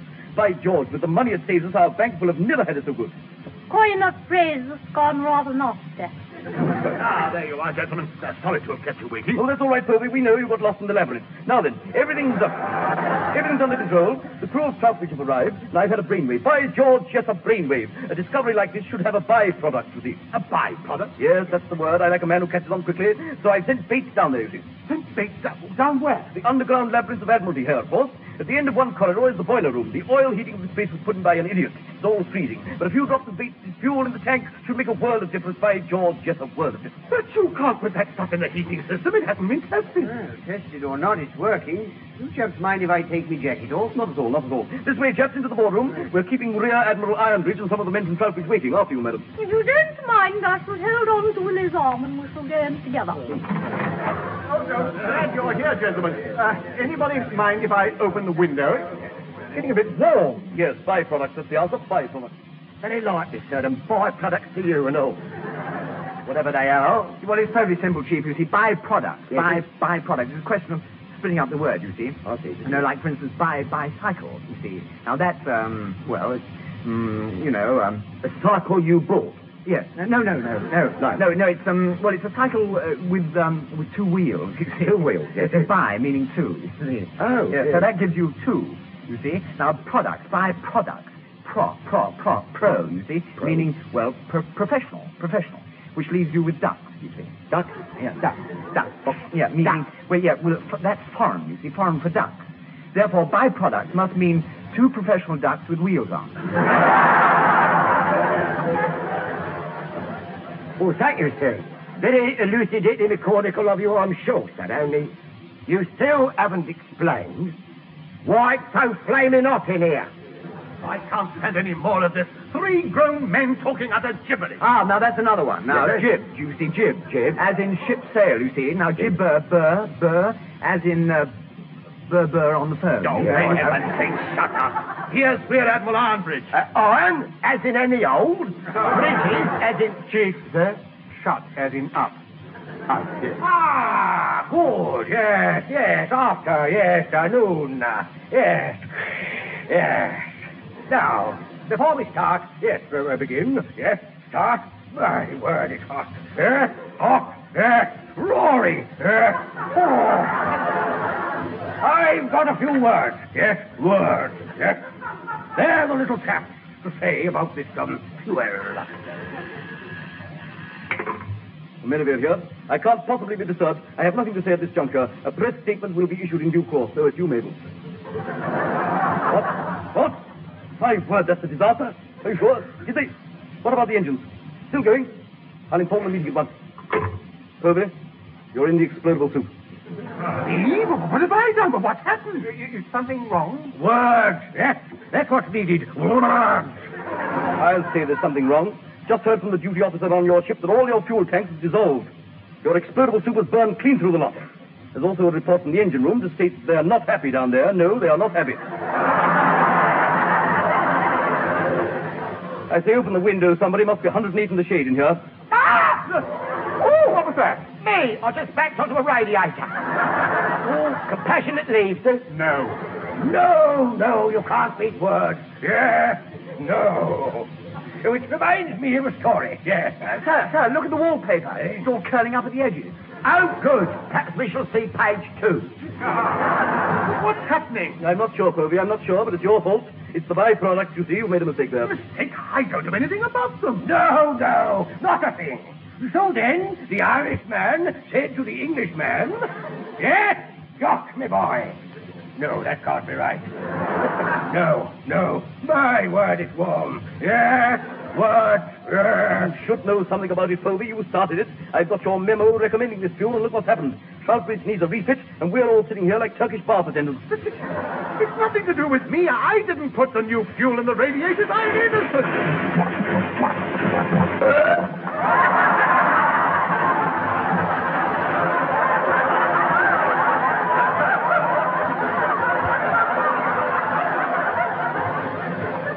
Manners, Chief, manners, really. Oh, I like that. It wasn't me, too.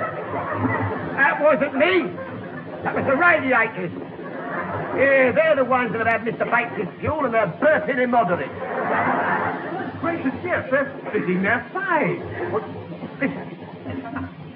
Yeah, modulate. It's going to be a gusher. Everybody down!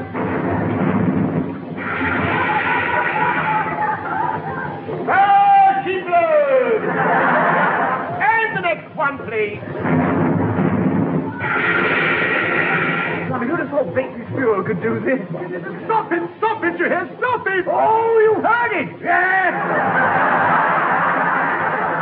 Well, there's another one that goes, Yes, we've heard that one as well. Take to the boots, lads. Take to the boots. Last on the boardroom table, the baked custard. Stop it, somebody, stop it. I'll be ruined. Switch them off, turn off the boilers. Oh, I should never have signed that memo. I shall never get my OBE now. Never mind your OBE, sir. Watch out for your BTM. Come on, sit up on the table. We're nearly afloat. Who wants a quick trip around the lordship? Left hand down a bit around the coat hangers. Left hand down a bit around the coat hangers it is, sir. Grab a tea tray and paddle for the labyrinth, lad. Paddle for the labyrinth, lad.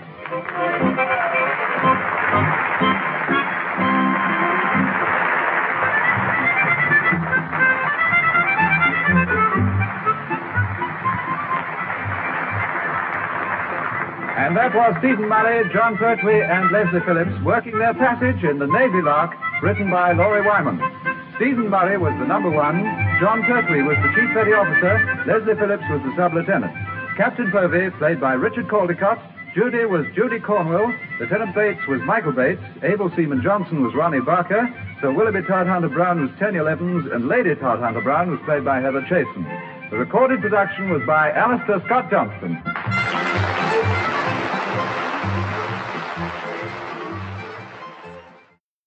Ladies and gentlemen, we present the Navy Lark with our 3 stars, John Pertwee, Leslie Phillips, and Stephen Murray.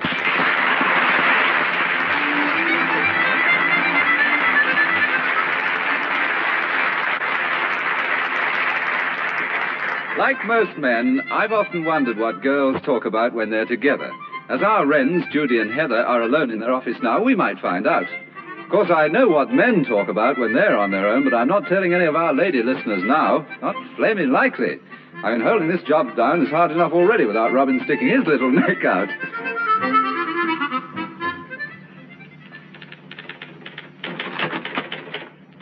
Good morning, Judy. Oh, hello, Heather. Many happy returns of the Watset.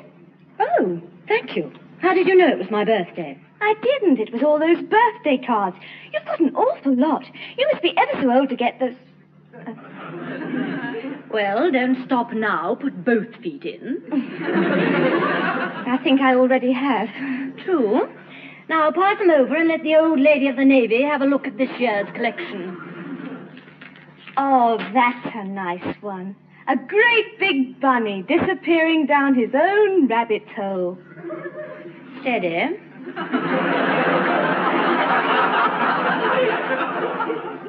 Who's it from? Oh, hang on, I'll open it. Oh, it's from Abel Seaman Johnson. Oh, yes, and lovely words, too. I'm not happy. I'll say it just once more. I'm not happy, but I wish you a happy birthday, Heather. Oh. Oh, how sweet. Now, who's this one from?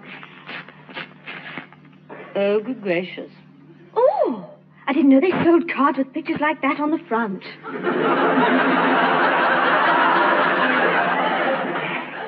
I think I can guess who it came from. Although my poor old white-haired mother's jammed something honourable in the door, I'd like to say this festive season, Happy Christmas from 1944. Happy Christmas? Oh, it's all right. There's a P.S. P.S. For Christmas, read birthday. And for 44, read 62. Love and plonkers, Johnsy. Well, I bet that card has done some mileage through the post. Who's the next one from? Well, I think it must be Mr. Murray. Somehow a reproduction of Whistler's Mother seems to be sufficiently offbeat to have come from him. What's the message? Happy birthday, Hera, dear. I hope you have a lovely cake. If a Swiss roll instead you want to make, roll him down the mountain till he falls in the lake. Is that all? No. P.S. Sorry, pardon. So I should think. Ah, here it is. This'll be the one, I imagine. What do you mean? Well, I mean, this looks like Mr. Phillips' little offering. He sent you a present as well. Oh, lovely. But I think we'll try the card on for size first. What's it say? To Heather. Well, at least he got my name right. Roses are red, violets are blue. Till Thunderguts turns purple, happy birthday to me. I mean you. Yes, well, that couldn't have come from anyone else, even if he has forgotten to sign it. PTO. I would have signed this, but my pen ran out of ink.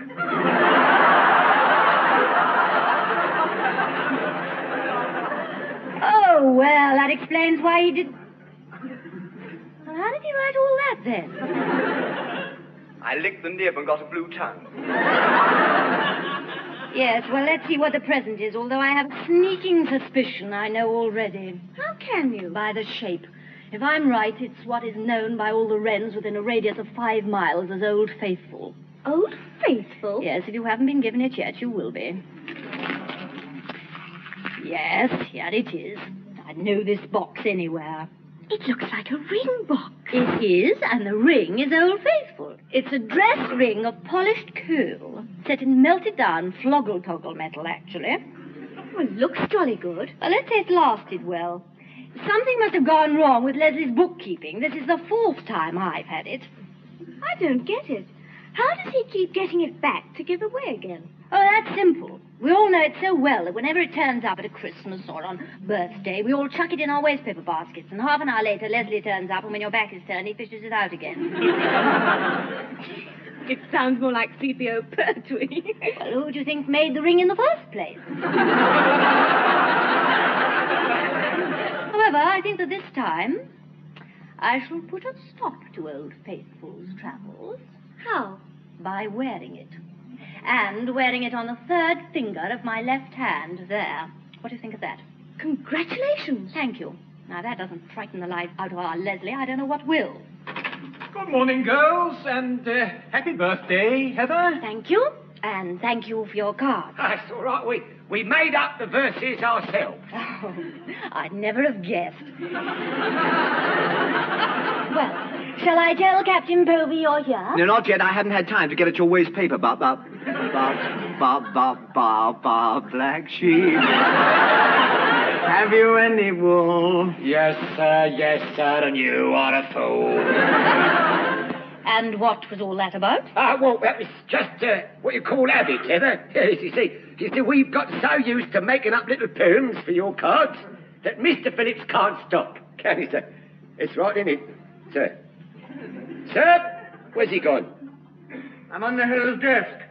Mr. Phillips, what are you doing down there? I've got my hand in the waste paper basket.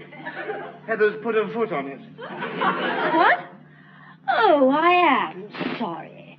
Does it hurt much, darling? Yes, it jolly well does, and it...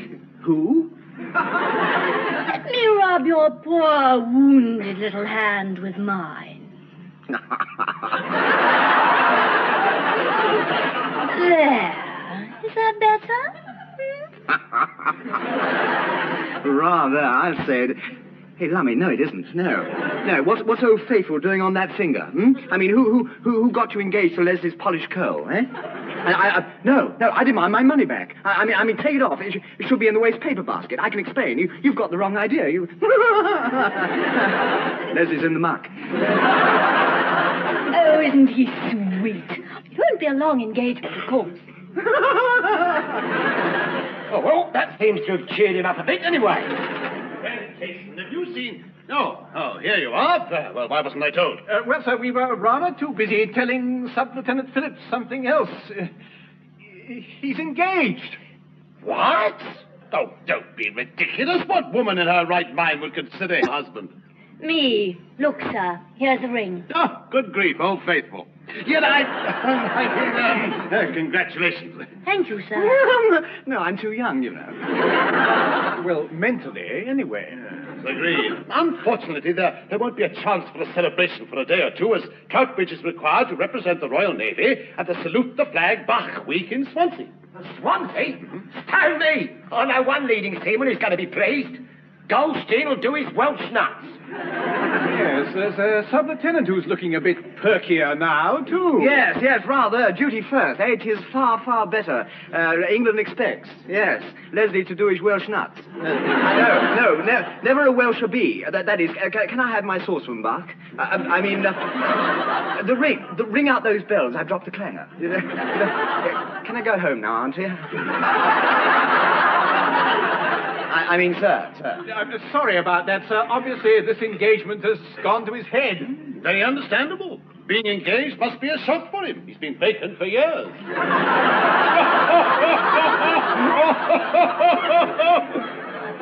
Oh, my word, Henry did a joke.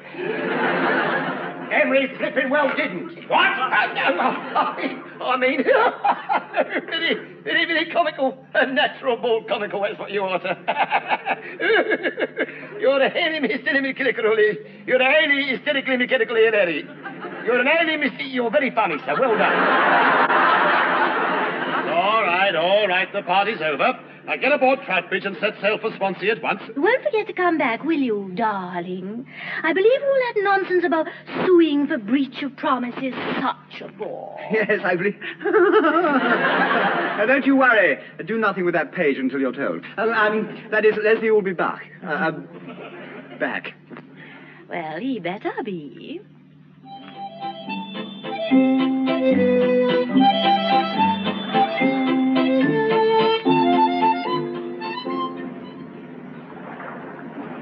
What speed are we making, Chief? Well, sir, allowing for the fact that there's a reasonable wind and a fair old bit of a blue storm, we're knocking up the steady old 2 knots, sir. It's too much. Too much? Just a minute, Mr. Phillips. I realize that you're trying to make this trip last as long as possible, but we are supposed to get to the Salute the Flag Bach Week this year, not next. Oh, I don't mind getting there, sir. It's getting back to England, home, and a beauty I'm supposed to be engaged to I'm worried about. Well, perhaps she was joking, sir. She wasn't. Before we sailed, she sent me a bon voyage card. What did it say? Bon voyage. Mr. Murray meant on the inside, sir. Oh, well, read it yourself. Oh, thanks. Happy passez voyage, fiancé mine, across the deep blue sea. Oh, how my heart will surely pine till you march back to me. March back? Blimey, you're not in the army. P.S. for March, read float. Oh, I see. Oh, well, it could be worse, sir. Don't worry. At least you know where you are, don't you? Up to your eyeballs in the custard. Bridge, number 1 here. Starboard lookout here, sir. Oh, what do you want, Goldstein? Lead in, Seaman Goldstein, once, if you don't mind, sir.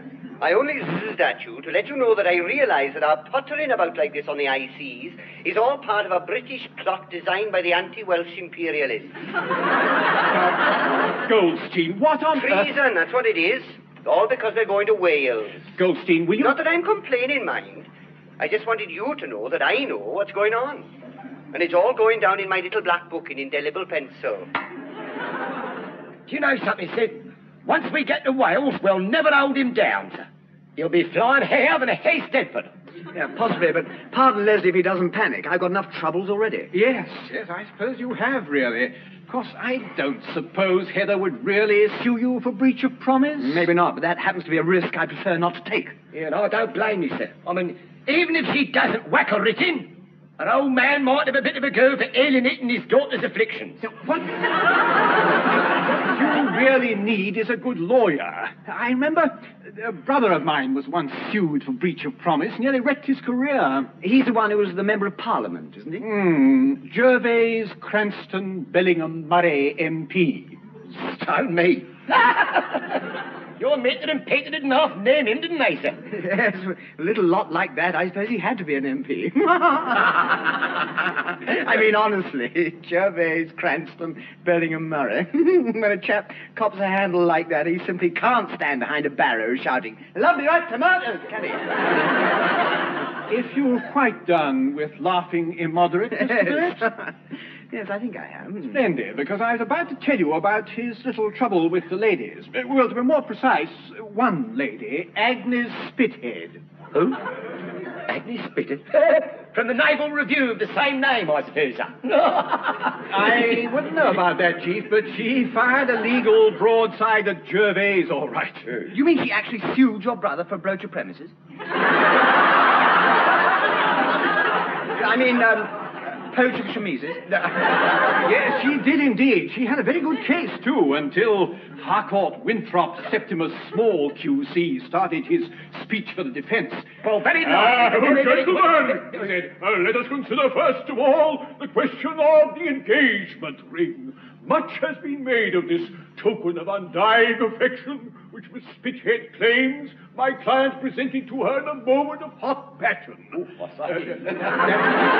That made the judge sit up for a minute. Of course, he'd been dozing off for a bit until then. He gave his gavel a nasty bash and said, silence in court. Mr. Small, what was that last remark again, if you please?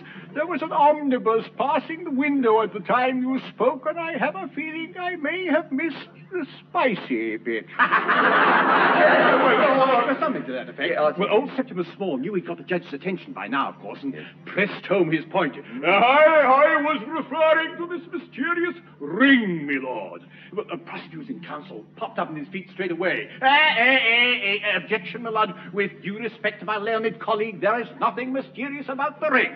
Oh, isn't there? Oh, then how can we explain that nobody else but Miss Spithead has ever seen this ring? Tell me that. No one witness has testified to actually seeing the ring. Well, this got the prosecution shaken, and then he went on to deal with... We're listening. Very interesting, sir. He went on to deal with some rather warm letters that had been read out earlier. And I think I may say that in all due modesty we have proved beyond any reasonable shadow of doubt that the letters read here yesterday were never sent to my learned colleague's client at all, but were in fact perfectly straightforward, if a shade eccentric letters sent to the manager of the Spithead Bagwash and Sunfresh Laundry on the subject of a shirt.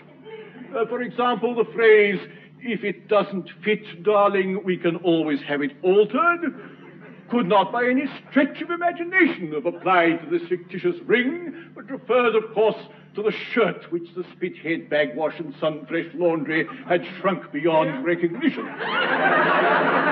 Here the judge interrupted by saying, very possibly, but I still haven't heard what that spicy bit was. Well, 2 days later, when Septimus Small finally sat down, it was an absolutely open and shut case, and they simply never stood a chance. You mean Gervais got off? No, he was done for £5,000 damages. With costs, of course. Yes, well, I reckon his brother should hand over another couple of hundred for making us sit through that little lot. Really, I thought it was jolly interesting. I could have listened to number one all night. I thought we were going to. Oh, strike your lights, so once you start, you don't have to go on, don't you? Yes, I suppose I did a bit. It's all so vivid in my memory, you see. I remember at one point the prosecuting chap got up and said, No, sit him down again so quick. We don't want to hear no more, sir. Oh, blimey, you bit me. We don't want to hear no more about it, so we'll wait until the film comes out. Carry on, Judge. Number one's right, though, Chief, you know. What Leslie needs is a good lawyer. Yes, well, we're heading in the right direction, all right, see? Look, how about Goldstein's Uncle Edwin? He's still supposed to be the best sewer in the valley. If anyone can get you out of the hot custard, it must be him. Well, it wouldn't do any harm to ask him when we dock in Wales, would it? Just a minute. Starboard lookout here. Leading Seaman Goldstein speaking. What's up? Oh, nothing much, Goldstein. We just wondered where exactly in Wales your Uncle Edwin lived. Llanbolgetli, sir. Such a lovely spot it is. When the fog clears over the slaggy, that is. You know, on a clear day, you can hear the trains shunting the coal from the pits, and it's like music to the ears of every son of a bituminous coal heaver.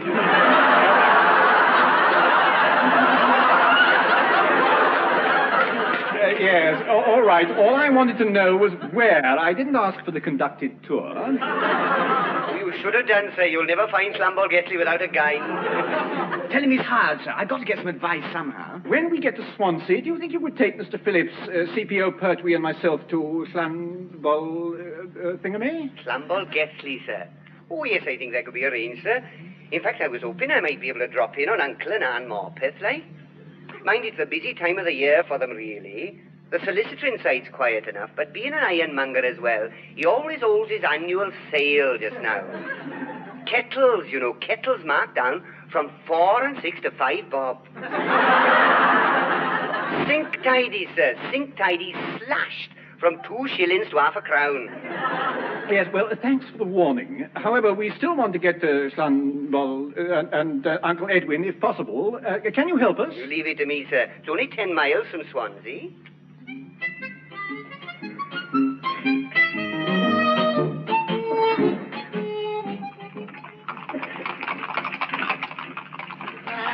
Only 10 miles, he said. Cool, only 10 miles. We changed trains 4 times. Then we got the local bus. Waited 2 hours for a connection at the depot. Did a wild burst of half a mile. And just caught the last pony and trap. Oh, it won't be long now. We're nearly there. What a pity it's his ironmongery department that's having a sale. Now, if it was the soliciting side, maybe I could have got my breach reduced to 2 shillings for a promise. Oh, he doesn't have solicitor sales now, sir. He did once, and everybody in Llanbolgetli sued everybody else. Well, even with the sale prices, that ruined a lot of them. So now they just have punch-ups behind the pub instead. Yeah, very wise of them, but Mr. Phillips can hardly have a punch-up with Heather. Not likely. She'd murder him. Yes, quite. Whoa, Bloodman! Whoa! Llanbolgetli, all change. Oh, everybody out! Everybody out! Last one off the tailboard is a toasted tea cake. Here you are, driver. Keep the change. How can I? There isn't any. Well, that's your problem. Good afternoon. Well, there it is, then. Oh, Uncle must have had the shop front repainted. Oh, Oh, business must be booming. My brother Di's shopwalker now, see? How do you do? If you've come to read the meter, it's down in the cellar behind the tin buckets. When you move them, have a look at the quality. Only 17 and 6 we're asking. Easy, Dio, easy. It's the Navy, not the gas board. Oh, well. Fancy that, Taffy, how are you? Well. Oh, there's well you're looking. Well. And to you, the buckets are only 15 shillings, boy, wholesale. Where have you been? Make it 14 and 6. Lovely to see you, boy. Thank you, Di, thank you. But we really wanted to see Uncle about a bit of sewing. Oh, there's excited he'll be. Uncle Ed went forward. Come in, boyo. What can I get you? No, it's not me. It's Taffy the sailor in, that's called. Perhaps you better tell him that I'm the one who wants to see him. I can pay cash. Edwin Goldstein at your service. How much? Mr. Goldstein, we'd like your advice. I see. Well, before we get down to solicitoring, how about a lawnmower? We've got a special line going cheap. Oh, no, thanks. Somehow a chap doesn't seem to need a lawnmower aboard a ship. Oh, there's silly of me. I was forgetting. You don't have grass growing on a ship, do you? Well, they're rollicking lordships in Admiralty, and none too pleased if we do. Tell you what I do, then. You buy the mower, and I'll throw in a packet of grass seed, free. I say, how about that for a bargain, eh? Provided you also buy the watering can to make sure the seed grows. Put that bird bath in as well, Di. It's a lovely buy, that. Looks smart on your poop.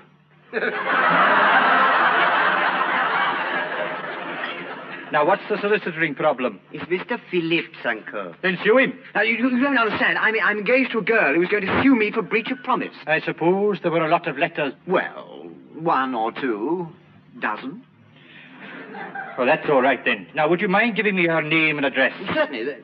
What do you want that for? Well, having considered the facts up to now, I've decided to represent her instead of you. She's got a much better case. Which reminds me, we're doing a special line in much better cases. Lovely leather jobs. If you'd like to include one in the rest of your order... No, thanks.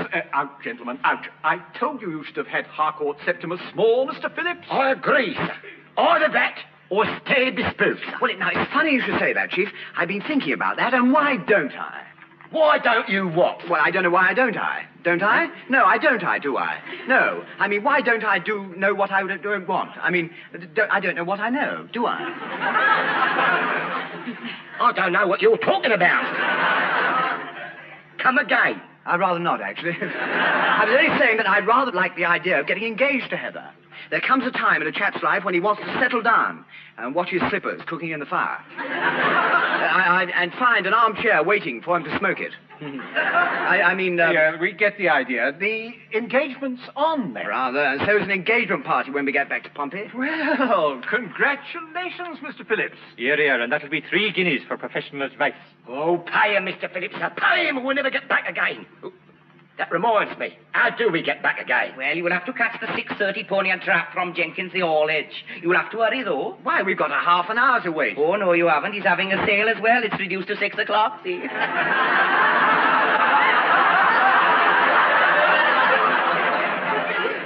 Yeah, well, let's offer him 5.45 and see if he'll take it.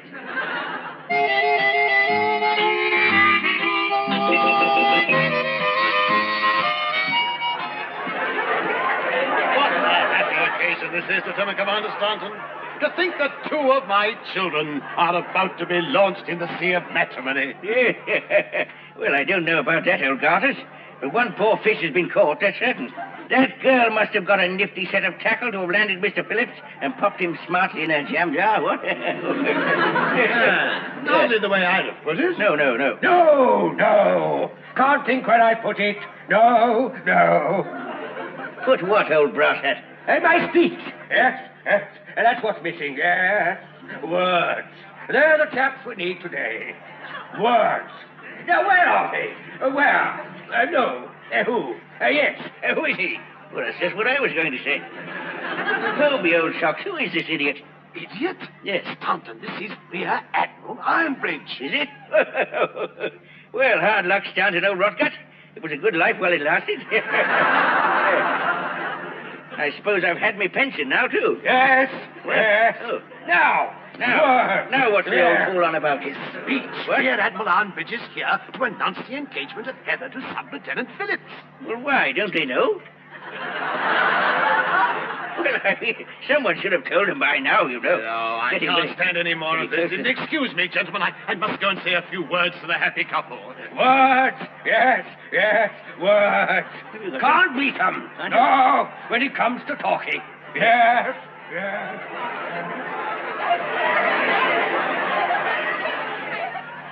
Heather, what on earth are you going to do? After this party, how on earth are you going to get out of it? I'm not. Oh, well, that's all. Did you say you're not? No. I've been having a little think with myself, and I've decided I rather like this idea. And Leslie feels the same because he's given me a new engagement ring, haven't you, darling? What? Oh, yes. Hello. Congratulations to the happy couple. Yeah, I've had a happy couple myself. I hope you'll all be very happy together. Personally, I'm hysterical about the whole thing. Yes, quite, Chief. And it's beginning to show. Yes, words. And in conclusion, I'll give you... Conclusion? I didn't know he'd started. That's all right, sir. That's all right. Neither does he. Yeah. Carry on with your little chat, sir. Lovely talking up to now. Words, yes. They are the secret. And I give you the happy couple. Yeah, happy couple. Yeah. Well, say something, darling. What? Oh, yes, Oh, lummy. So say all of that. Pun.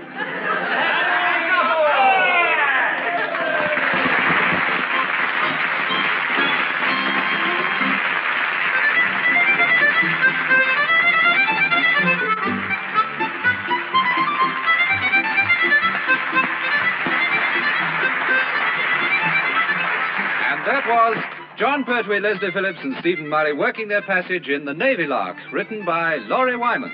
John Pertwee was the Chief Petty Officer, Leslie Phillips was the Sub-Lieutenant, Stephen Murray was the number 1. Heather was played by Heather Chasen, Judy was Judy Cornwell, Captain Povey was Richard Caldecott, Taffy Goldstein was Tanya Evans, Di was Ronnie Barker, and Rear Admiral Ironbridge was played by Michael Bates. The recorded production was by Alistair Scott Johnston.